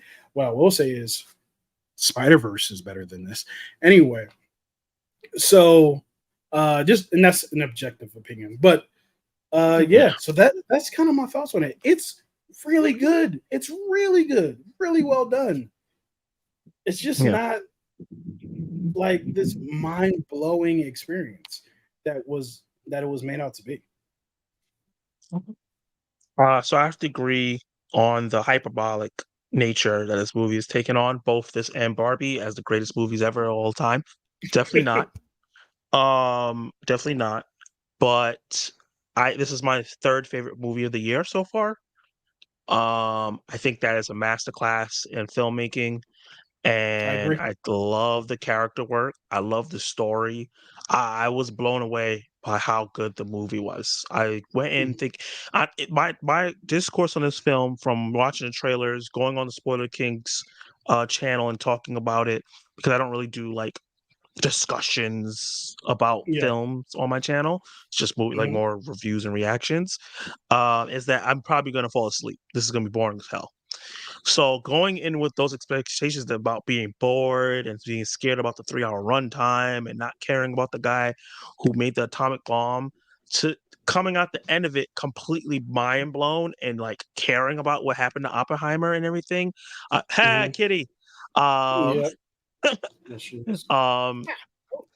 No, adorable. Really like blew me away. I think that I understand the whole like not understanding what he was on trial for, because there was a bit. My major issue with the film was that last 45 minutes, where it kind of felt a little repetitive in terms of what they were doing in terms of like that case. Yeah. But also at the same time, that was some of the best performances in the film. Yeah, like the guy that was interrogating him it's not getting talked about enough. Where does I know that? I agree. Where do I know him from? Because he's always been in the everything. Guy who's an ass. Yeah. He's been in everything. What is this? Oppenheimer? That's what it's called. I bet you he's the Hold on. nicest person in the world in real life, but he One always plays thousand the jerk. percent. Yes. Anytime you see an actor be like a real jerk, most of the Yeah. time they're like the nicest person in the world. That's usually Hmm. how it works out. And then the people who are super nice end up being jerks. Oh, Jason Clarke. Yeah. He's been Yeah, around for so long. He's been in so many things. He deserves a supporting actor nomination, honestly. I I know agree. Robert Downey Jr. is the front runner for He was that, one and he's well deserved. snatched that award. Yeah, But Jason Clarke did a phenomenal job in those scenes. Really made me hate his guts. yeah, I agree. Also, Um, I'm sorry, go ahead. no, I was just gonna say like the atomic bomb situation. It was like dope, but also underwhelming Okay. because I expected this big giant, thing. Hmm. And for me, it kind of felt like a regular, visually looked like a regular explosion Hmm. when they just showed the actual explosion. But the sound effects that happened, like that whole like sound was gone, and then after The sound that, effects I made was it. like, whoa, Yeah. yeah, the sound effects made it. The fact that he was envisioning this bomb from the beginning of the movie, and it like the Hmm. flash is showing up, and that's exactly what he saw when the bomb went off. I think all that is great, but the actual explosion itself was a little underwhelming. Okay. So I think the practicality of it was a little underwhelming, but the artistry and what it meant and everything around that was Hmm. blown away. So I'm conflicted on that part, but I think this movie is fantastic from beginning to end, and it shows just like the real true of US and how we treat our scientists. We tell Yeah. them to do these horrible things, and then we take credit, the bigger ups take credit for it, and then just push them to the side. Right. Is it was that President Truman he was talking to? He was like, I think so. uh, yeah, shut the fuck up, basically. Like, I don't want to Yeah, like hear Gary all your Oldman. stuff about. I was like, yeah, I'm sorry, was that Gary Oldman? Yeah, that was Gary Oldman. That man is a chameleon. He's a chameleon. He is. I did not He, know. yeah, that's Gary Oldman. I What? looked at him, I was like, wait, is that Commissioner Gordon? That was Gary Oldman? Gary Oldman, Yeah, you want to he talk about highly rated yet feels underrated. It's yeah. Gary Oldman. He's the Busta Rhymes of acting, which I feel like Busta Rhymes is obviously known as one of the greatest rappers ever, just even skill wise, but he still Mhm. feels underrated. Um, No one ever so yeah, brings him up. It's like when you do bring him up, it's just like, oh yeah, of course. right, yeah. He's one of So those. for everybody in the live, Gary Oldman and Busta Rhymes are the same. I know you didn't come here expecting to hear that, but that it is what it It is. is what it is. Yeah. Yeah. What was the big thing in the movie about him getting his brother to come into the camp? Because it happened, and then I didn't know what the big deal was about it. Maybe it was Because his just brother was associated with the Communist the Party. communists.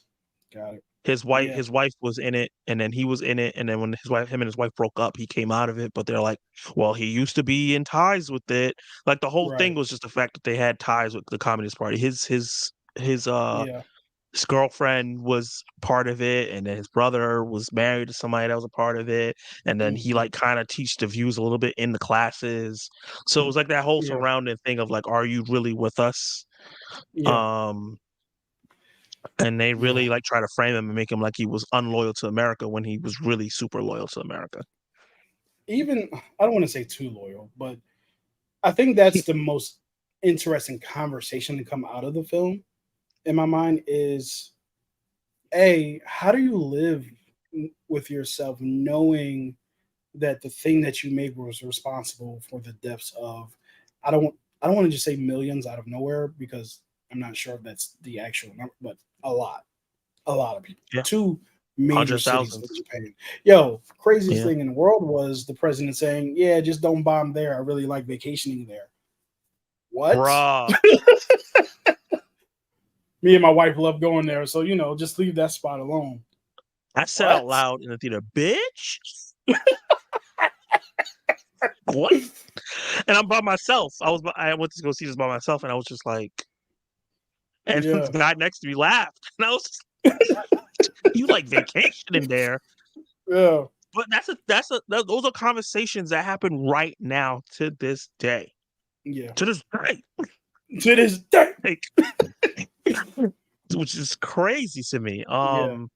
Yeah, I just think it was a phenomenal movie. Mm-hmm. In terms of his filmography, when you were talking about that, I haven't seen all of his stuff. I've seen Interstellar, Okay. which is my favorite movie from him. Not Yeah, Interstellar is my favorite movie from him. I love It's a good movie. Inception, and I've seen Dark Inception is Knight great. trilogy, Of and I course, yes. saw Tenet, Mm-hmm. um, which is the low end for all these movies that I've seen. Right Tenet now, is for me, it bad. probably is. Yeah. Because I Right can't now, it's hear. probably Yeah. Interstellar and Tenet Mm-hmm. are like 1 and 2 for me, and then Inception's like right there. Wait, I'm sorry. You like Tenet? No, no. Well, I Oh. do, but it's not Uh-huh. great. Okay. No, that's understandable. Yeah. The It's thing for like me I like about the ambition. Tenet, yeah, it just it did this thing where it was like, if you remember right at the beginning of the movie, spoilers for Tenet. I'm sorry. Yeah. If you remember right at the beginning of the movie, this isn't really a spoiler. They're like, "Hey," he's talking to, I think that's Rooney Mara, but he's talking to the scientist, and she's like, you don't have, I can't explain it to you. You just have to accept it." And I'm like, no, no, no, no. That's not how this works. Like, if you're going to world build and tell me that you could just go back in time and then tell me, don't worry about how it works. Like, just it just works. And then essentially It was like him he's telling saying that to us. the audience. Yeah, Yeah. it's like, no. I mean, we watch superhero movies. We deal with science that is BS all the time, but they still explain it to us. You know what I mean? So Yeah. yeah, that was, and I think my biggest issue with the movie is that I couldn't hear the dialogue. I don't know what niggas is saying. So how can I? I was literally lost at the end of the movie, middle Such a to end of the science movie. fiction movie. Yeah, I just yeah.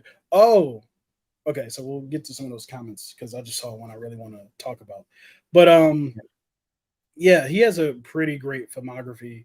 Yeah. But yeah, so yeah, so my rating for Oppenheimer is probably somewhere between 4 and 4.5 stars because it is a Sure. really well made film. It's just not something for, and I don't know that it's not worthy of the hype.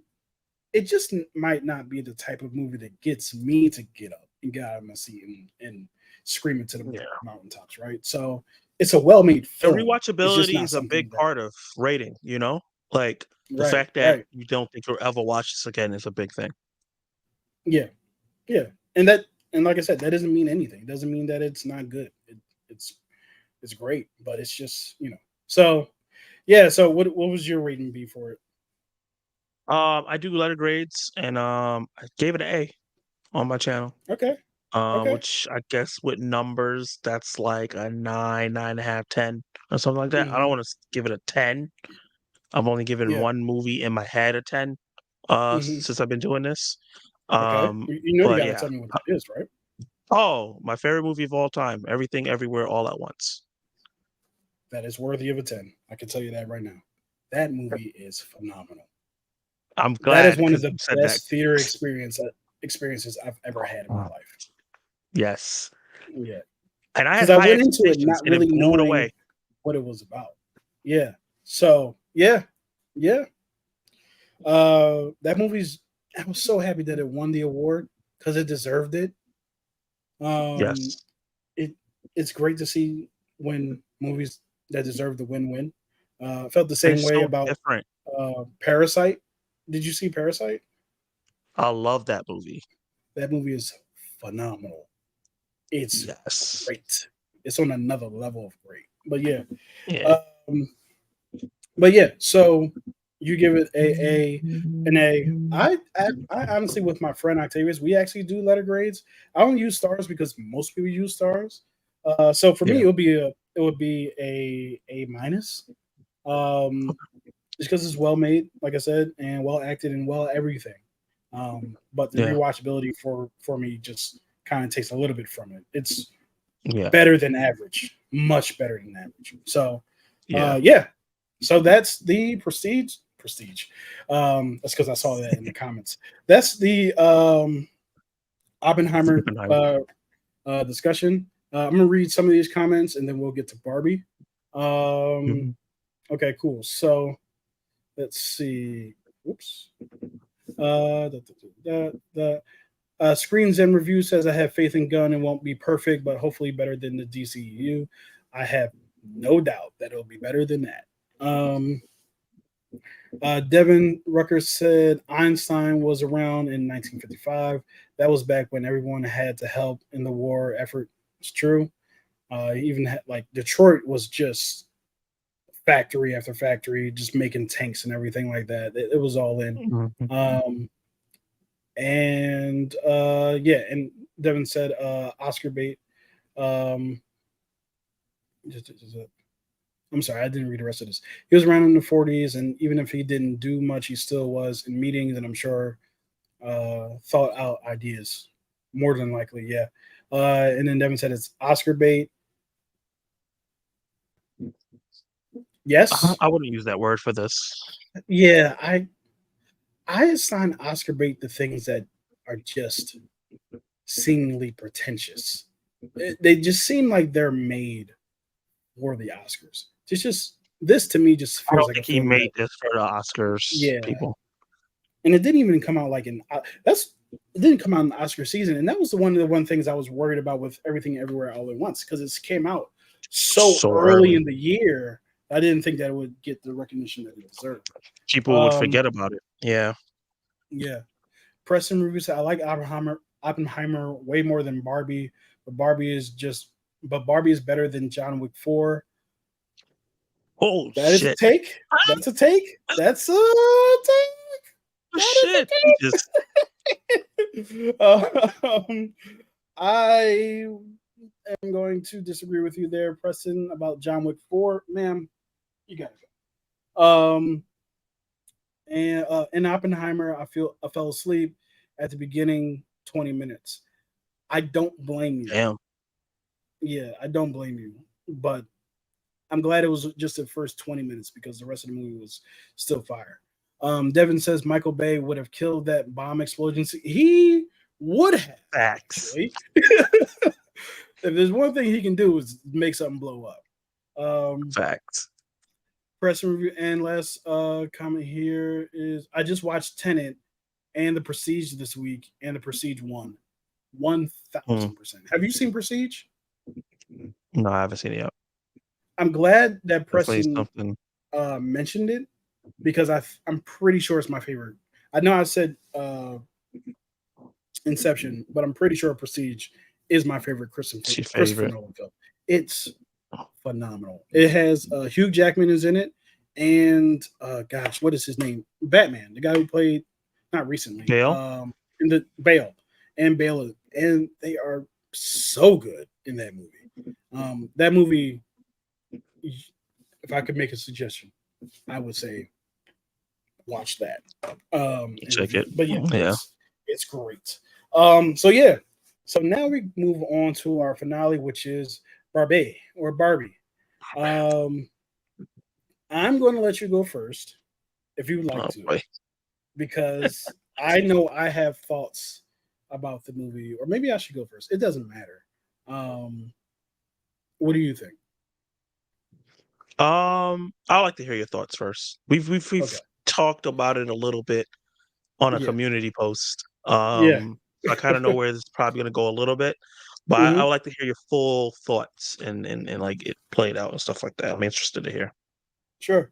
Spoilers for Barbie. Just want to put that out there. So, Barbie, I know you like it. I didn't like it. Well, actually, let me step back. Step all the way back. Barbie is well made. Um, Phenomenal cast: Margot Robbie, Issa Rae, Kingsley Benadir, Simu Liu.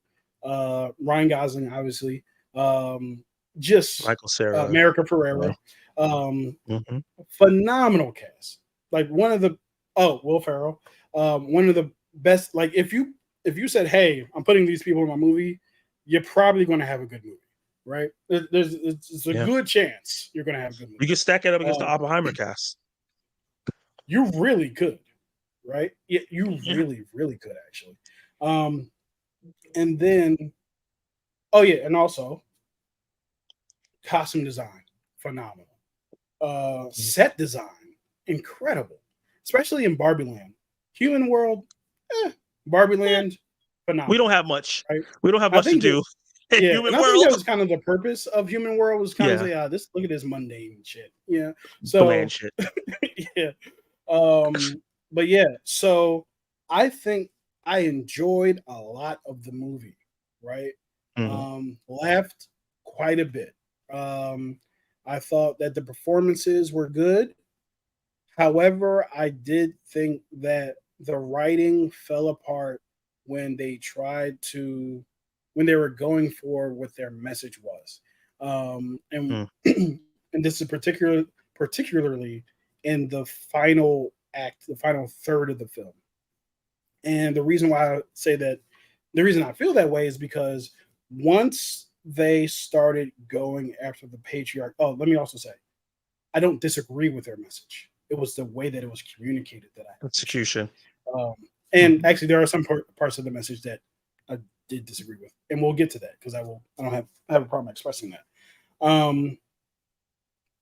The execution of it, because at a certain point when it's just the Barbie and America Ferrera return to Barbie Land, and they find out that Ken has taken over. After we'll get into this too, Ken has taken over and stuff like that. It read like a Twitter thread, in my opinion, because a lot of it was just. The movie felt like it had the weight of the world on it, the weight of women on it, and that it had to hit every single talking point, valid talking point, I should add, that is in the ether right now. And I just felt like it was weighed down because of it, because of the way that it was presented. It was literally like the patriarchy. We had it in the patriarchy. It was like, I agree, the patriarchy is bad. Like, it's terrible. It's done terrible things to both men and women, right? So I'm not, I'm saying, but I just felt like the way that it was communicated could have been more clever.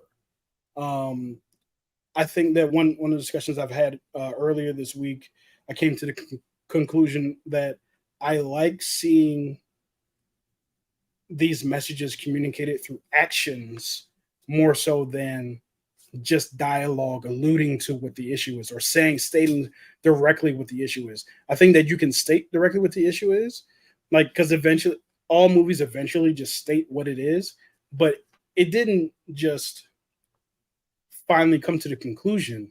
The third act was, this is the entirety of our dialogue for the rest of this movie. And it just felt, like I said, felt like a Twitter thread. The dialogue did, not the message. I understand the message, but the dialogue felt like a Twitter thread. And I know, like, some of the rebuttals I've gotten, I don't know if I should even go into them, but some of the rebuttals that I've gotten have been, it's made to be accessible for, I'll actually leave that to when you have your point, so I don't like 8 Mile this thing. So yeah, so that's my basic thoughts on it. It just got a little overbearing at the end, in how the message was communicated.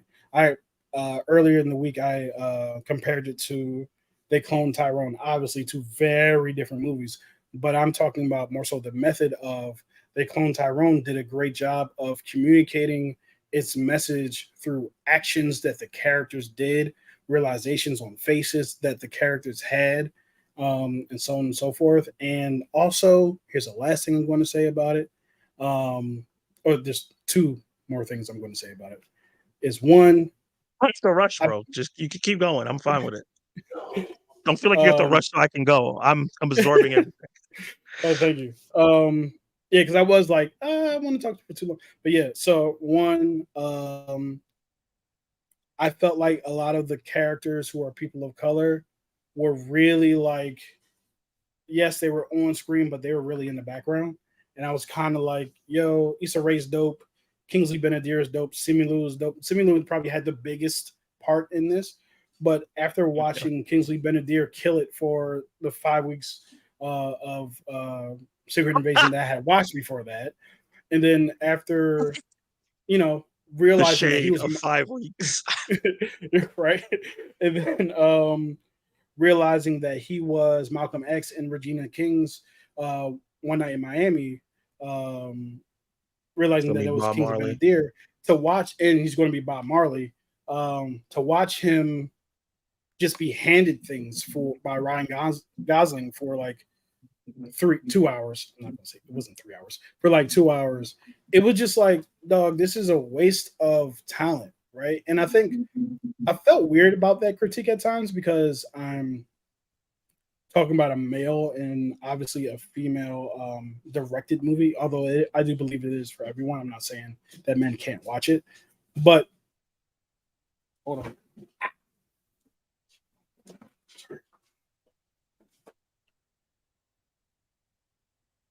Sorry. I'm not saying that men can't watch it. That's dumb. That'll be a dumb thing for me to say. But it did really feel like the talent that is Issa Rae and Kingsley Benadir and Stephen, they just were in the background. You know what I mean? It just felt, yeah, that was unsatisfactory. And the other thing, I have come to the conclusion that I'm willing to have a conversation about, of course, that the Barbies don't have a leg to stand on. In terms of them desiring and wanting equality and so on and so forth. I understand the women in the real world wanting that and stuff like that, but in Barbie Land, they're literally doing the same thing that men are legitimately doing in the real world. And when it comes to Ryan Gosling or Ken, Ryan Gosling's Ken character, going to the real world and finding out that he has some sort of value. Obviously, this value, the version of this value is toxic. Finding it that he has value, respect, people will actually want to hear from him, except for they don't really, but he just they actually like treat him as if, or he finds out that men are treated like they matter in the real world, as opposed to the world that where he came from. I don't find Serving. it far fetched that he would go back home and try to implement the same thing. I'm not saying he did the right thing. I'm saying I understand why he would do that, right? So when Barbie comes home and she's like, "Oh my God, look at what the men have done. They're treating us so horrible. I feel ugly." I'm like, you guys were like separating them. You guys were essentially oppressing them. And that's a really strong word, but you guys were essentially like the people who were not keeping them down, but keeping them so separate that they didn't even feel like they were part of society. The beginning of the movie, it stated that the Kens don't feel good about themselves unless a Barbie looks at them, and it's kind of like, yeah, I mean, so I understand the parallel there, but when the Barbies start, oh my God, we got to take it back. It just felt like the this is going to be wild. It just felt like when people of majority culture, I should say, are in a sense given a taste of their medicine, or they're being treated in a way that they treat others, and then they cry and they pout and they act like everyone else is the problem. How could you take this away? I have a video coming out about this tomorrow, which I talk about legacy characters, where when white Spider-Man or Iron Man or whoever goes away for a person of color, they're taking that away from me. They're taking over. I can't believe that, they're taking down, and that's honestly how I felt about the Barbies when they were like, oh my God, they're taking everything. And so, obviously they were being toxic. The men were. However, it's hard for me to feel empathetic for you when you were the one who was doing the thing to the Kens. And then at the end of the movie, even if you want to say that they learned about equality, at the end of the movie, when one of the Kens says, "Oh, hey, can we be on the higher court?" and she says, "No, the highest you can aspire to is the lower courts." I'm like, "Yo, you just threw out your whole point. Like, if the point is equality, and the man who recognizes they're wrong and stuff like that are now saying, "Hey, can we elevate to be on equal playing field with you instead of like that other world where things are not that way?" And they say, "No, no, we're not going to let that happen." I'm like, "No, what do we? What's the lesson here?" You know what I mean? So that was my grievance with the movie. Other than that, love Greta Gerwig. Little Women is Yeah. awesome. Oh, yes, it is. I just recently did that for my channel. Little Little Great Women is movie. great, and it's not even a movie that would be up my alley, but I saw it during like Oscar season a couple years ago, and it was so good. And Yeah. all the performers I mentioned are great. And in my review, which as soon as I'm done editing it, I put out, I also mentioned that I still want people to have fun when they go see it. The thing I've loved the most about this movie has nothing to do with this movie. It's all the people who are dressed in pink going out to have a good time. It's been Yeah. great seeing that. Fathers, daughters, moms, grandmoms, all dressed in pink going to have a great time. Love that. Love seeing that. So So yeah, those are essentially my thoughts about the movie. And yeah, that's it. I loved it. I loved how well thought that was out. You didn't have nothing written. You've been thinking about this, and that was great. I have. Because a Yeah. lot of discourse around this has been toxic. Yeah. And the negative reviews that I've seen have made me feel like the people didn't understand what the movie was trying to tell them.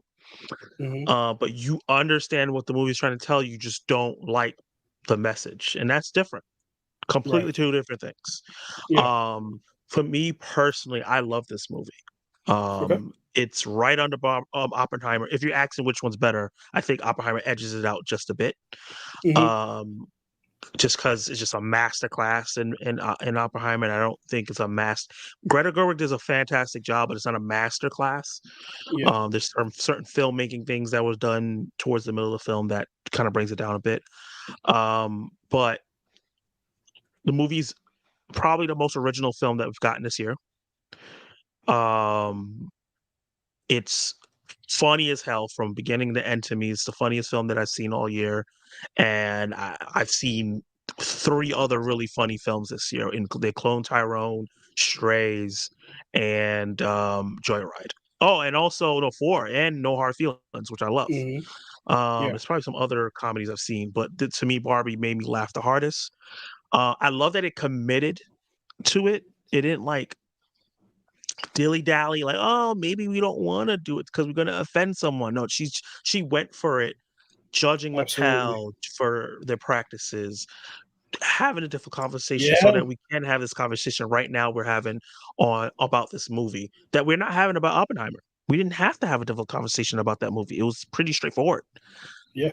But this movie has a message and an execution that makes people have to have a conversation. Um, Ryan Gosling was phenomenal, It was. and he was so funny. And he's finally getting his flowers because I think he's been one of the best actors in the world for a long time. He's just not getting any flowers because people do not want to pay to see him. He's just one of those actors that Mm. can't star in movies. It's Unfortunately, him and Jake Jake Gyllenhaal. Gyllenhaal. Yeah. Yeah, yeah, both great, Yeah. great actors. People will not pay Yep. to see them. Um, but I don't want to say. But I think a lot of people with the discussion of Ryan Gosling have been overlooking Margot Robbie, who does maybe the best performance of her career in this film because she has to do so much from the beginning of the movie to the end of the movie, going from perfect Barbie to start slowly turning into average, depressed, whatever America Ferrer's character was doing to her, coming back Mhm. into a human mix, then finally becoming a human. And what a strong ending it had too for me. In terms of like her going to the gynecologist, I thought that was hilarious. I think the things that you had a problem with and then you just explained was why I liked the movie so Okay. much. I think that Greta Gerwig wasn't positioning the characters for you to be empathetic for them on purpose. She was presenting them as they were. And whatever message you got, if you understand the message, because it was just like, yeah, we want equality. But at the end of the day, the people who are in the majority are always going to want to be the majority because that's the nice place to be in. So yeah, the Barbies, they've been positioned as these fun characters that seem likable, but at the end of the day, they're still doing the messed up thing. And that was really hit hard when Ken looked at Barbie and was like, "You don't like this. You don't like how this feels, right? Because this is how I felt." And I was like, that when that moment happened in the movie, everything clicked for me. Where I was like, "This is phenomenal." Because the places are turned. This is how the women feel. The women who have the majority are treating the men how it is in the real world, and it just shows like there's always this conversation of like when it comes to whites and blacks and white people, are the majority and they have mistreated black people for hundreds and thousands of years. And it's always this conversation is like, what happened if things were different? And a lot of people think, oh, the Mhm. blacks would be better. And I was like, I don't think so, because there's history in Africa where the blacks treated other blacks bad. So what would stop you guys from doing Mhm. that to the whites if they didn't have the technology? Because literally, whites only are ahead because they came with guns first. If they didn't do that, then none of this shit would have happened. It's Mhm. kind of that same conversation with men and women of like if women do get control and they do become the president and they do get majority in the House and they do get to start legislating these laws, are they going to continue to be equal? No, it's not a thing. And the movie wasn't trying to solve the problem. It was just showing that there's a problem there. It's clear as day. We've talked about it multiple times. We've had breakthroughs, and then things go back to status quo. Mm. Yeah. And that's why the narrator said it's going to take the men about as much long as the women did to get to a certain high level. Just because it just takes time for that progress, because the majority is always going to want to keep the power. So that's Mm. kind of where I got the ending message of the film in terms of like Barbie Land. But then Okay. I teared up 2 times during this movie. I didn't outright cry, Okay. but I teared up 2 times. When Ken said what he said to Barbie, when he was just like, this is how I felt, and now I'm making you feel it. And then also when Barbie chose to become a human, just the way that scene was done, and the real creator of Barbie to be the one to have that conversation with her, and her Mhm. to see like it was a lot of like, oh my gosh, things stink for women, and then like for her, as she's turning into a human, she sees all the beauty that women go through in real life, and then come out of it and still choose to be in the real world. I thought all that was amazing. Mhm. And the movie is just so damn stupid. There's just so Yeah. much stupidness, like, John Cena's cameo, like, Oh my god. Yeah, that was so funny. hilarious. The Yeah. water not moving, Yep. the the dance-offs, the both of them. I Now don't the like dance offs were singing and great. dancing in Yeah. movies, but they did a great job, and I was just laughing. I see somebody Yeah. in the, comments asking me about I'm Just Ken versus Peaches. Sorry, Peaches still wins, but I'm Just Ken is a Peaches. great song. Yeah. That should win an Oscar. Peaches should most certainly. What was it? Best original song? Yeah, I'm sorry, but Peaches got got that. that. Like, I'm still throwing that Yeah. bad boy on. I love that song. Just because Jack it's Black simple is doesn't is mean it isn't clown. great. Yeah. Exactly. There's just so many great moments that I've thought about in this movie, over and over and over. Both Barbie and Oppenheimer. Just three Mhm. movies have just been on my mind. Barbie, Oppenheimer, and Talk to Me. The ending of Talk to Me, the entirety of Oppenheimer, Yeah. and a lot of moments in Barbie. Just how funny it Yeah. was. Just I so do many want to say moments. let's Only not spoil Talk to Me because I don't even think that came out no, no, yet. no. Yeah. It came out today. I'm not gonna Oh, talk about what okay. happened. Cool. Cool. It Yeah. officially came out today, so I'm not going to talk about like the ending. I just want to mention like the ending just was on my brain. Yeah, Um, it's a great I ending. will say, yeah, I will say that to your point of I don't feel the whole Twitter thing you were saying. I don't Hmm. feel that way, but I'll say that the breaking point for a lot of people is America Ferrera's monologue, and I almost was like, "Oh, I don't like this." I was there. Because I've Yeah. heard that speech a bajillion times and different versions, maybe not as long. The only reason why I didn't end up hating it was because the way it was used, Hmm. because it went back to the silly and they were using it to like break the Barbies out of their spell. And I thought, okay, there we go. If it was just that speech and all the Barbies like, yeah, let's take the Kens, then I was like, oh, that's corny. But the Yeah. fact that they did that and it was like, hold up. And they made a little Snyderverse joke, which I was just like, leave Yo, Snyder I was alone. not expecting that, but that was Me funny. neither. That was funny as hell. And I'm a Yeah. Snyderverse fan, and I thought that was funny. Yeah. I'm not a Snyder cultist. I'm a Those are Zack Snyder different. fan. Yeah. Yeah. Yeah, Yeah. those are different kind of, that's a different breed of people. But I was just like, damn, Yeah. you Yeah. guys kick me when I'm down, huh? Hmm. And I just love the moments of them just breaking everybody out of the Oh no. spell and putting back the institute. Like, all that stuff was really funny, fun. Um, Yeah. I'm sorry. yeah, I just put yeah, together I love that the movie. Snyder What? versus WB, and this is WB. So WB just, yeah. Yeah, Anyway. took a Yeah. shot. Hmm. Yeah. Um, That's unfair. Anyway. I yeah. Not, That's and I'm why you're not sitting blaming there like, Barbie for. I'm not blaming Barbie for that. I'm saying no, WB. What it's are a you doing? yeah, y'all Yeah. let that rock. Yeah. That's still your product that you're making money off of. Right. And it's a person who you And work you're with supposed to be whose taking a daughter Snyder cut passed off of away. Max. Yeah. Yeah. Then Everything they've and that's done with him, like that's why I don't want them to restore the Snyderverse, because it's like I don't want him to have to deal with those people anymore. Stay on Netflix, make Rebel Moon, yeah. blow it I'm out of looking forward park, to that. make a better Star Wars movie than Star Wars has been doing. It's And possible. Hmm. yeah. But yeah, overall, I really loved the movie. Overall, my gripes were, um, I think they could have did more with the real world. Okay. Um, I think that America Ferrera and Ariana Greenblatt performances weren't up to par with the rest of the cast, unfortunately. Yeah. More Okay. Greenblatt, more I would Greenblatt agree. than for But I don't Ferrera. think that's her fault. That's very possible. Yeah. Yeah, they didn't give her enough to do. This is She how went from teenagers being sound. bratty. Yeah. Yeah, she went from bratty to like, tell help, please. I was like, wait, where did this transition? You just saw Barbie World and you're like, yeah, let's go. Yeah. But then I've worked with teenagers. They can be really like flippant like that. So I guess, Hmm. um, yeah, but I understand people's valid reasons, just like yours, not to like this movie. Hmm. Because it is very pink, it's very bubbly, it's bubblegum. It is a movie about with like the message. The movie doesn't work without the message.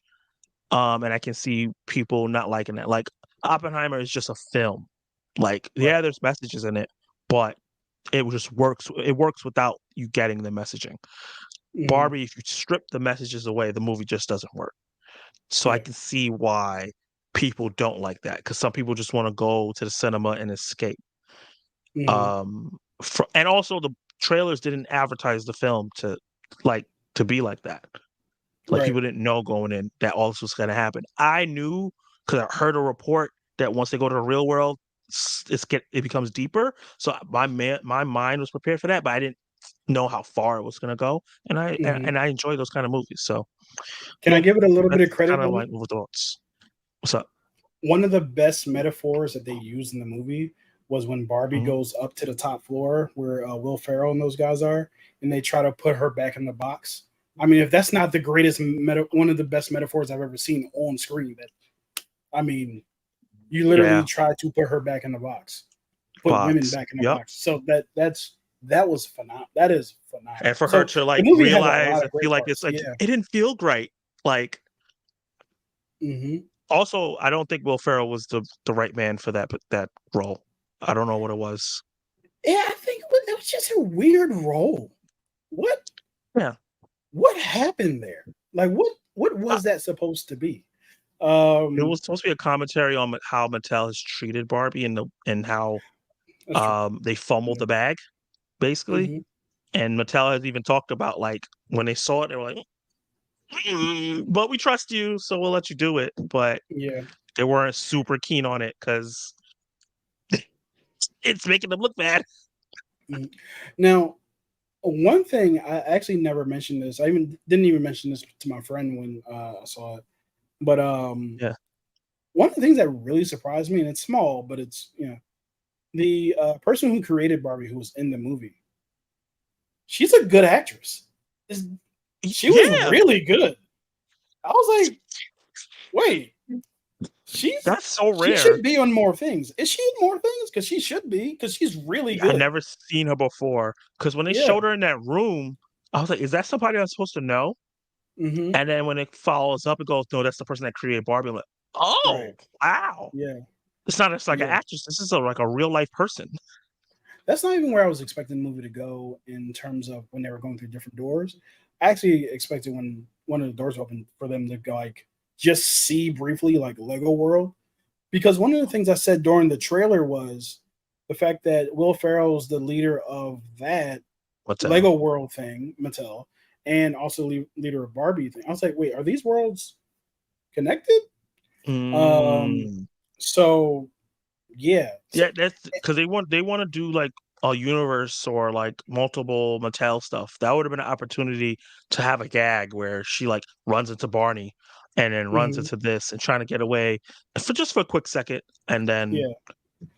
yeah. But you know what? I'm actually happy that they didn't do that Yeah. because it stands on its own. You know what I mean? Yeah.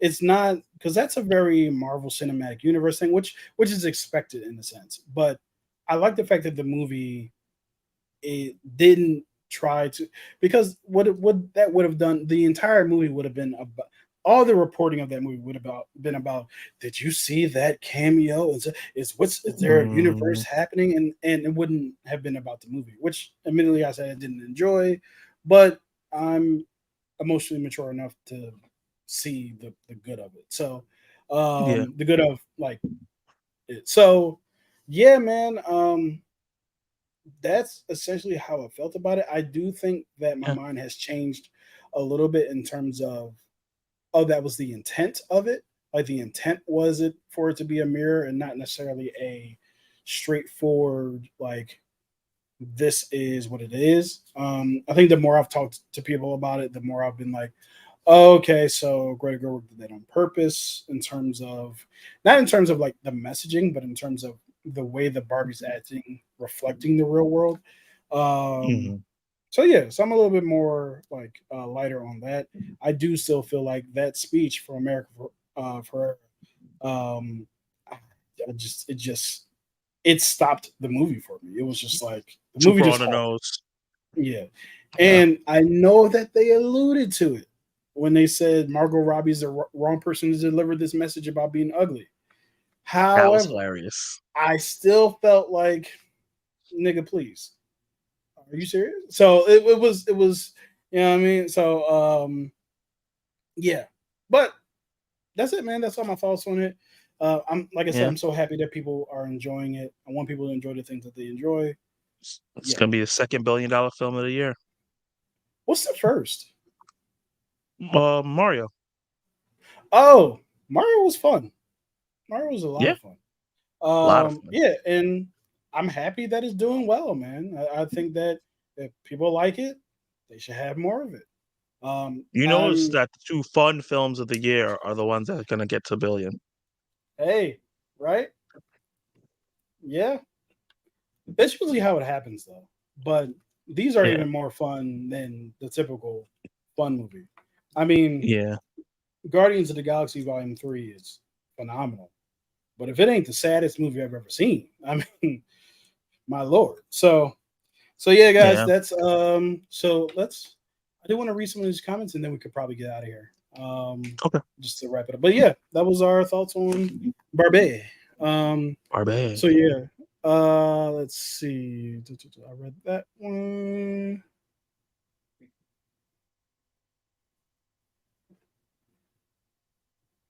I just watched Tenet. Okay, I saw that one. The guy next to me fell asleep at the end of the bomb scene. How? That's crazy. That shit was loud as fuck. Yeah, I don't know. He must have been tired already. Which wins? I'm just Ken or Peaches. Oh, you read that one. Peaches, 100%. 100%. I honestly don't remember. I'm just Ken. And that's not me throwing shade on the movie. I don't remember it. It's not as catchy. No. Devin Ricker, I think the contradictory parts of the Barbie movie will only be caught by adults, which I think is cool because it's a kid's Barbie movie. Honestly, too many adults are talking about this movie. Let me be honest with you. I don't think this is a kid's movie. There's just way too much. I'm not talking about the sexual innuendo, but there's just way too much heavy subject matter. That's the other thing about the America Forever monologue. I don't know that little Susie's going to understand what the hell just happened there. But I'm sure Susie enjoys the colors and stuff like that, which is phenomenal. Great. But yeah, I don't think this is a kid's movie. Even like the beach off which was funny. I don't think this is a kid's movie at all. Even though it's Barbie. I think 10 and up. I wouldn't take anyone under 10 to go see this. Yeah. That's even 10 is still a stretch. I mean 13, 14, but 10 is the youngest I would bring. Yeah. And Octavius said, I enjoyed Talk to Me more than both Barbie and Oppenheimer. Okay. Cool. I mean, that's a fair assessment because we won't get into it, but the end of that movie does the end very well. And best ending of the year. The parts in which possession takes place are goddamn. That's what they are. Yeah. The way you're skirting around it is hilarious. Yeah. The parts. Yeah. So yeah, Zach, thanks so much, man, for doing this with me. I had a great time, man. Just talk movies, shooting the shit about the stuff that we love. Yeah, let's do this again. Let's do this again for sure. We are. We're gonna have it scheduled soon on my channel. Oh yes. The movies that made us. That will be fun as hell. Yeah. All right, man. Thanks everybody for joining. Isaac, thank you for joining. And thanks for having me. Good night. All right, man. Peace. Talk to you soon. Peace.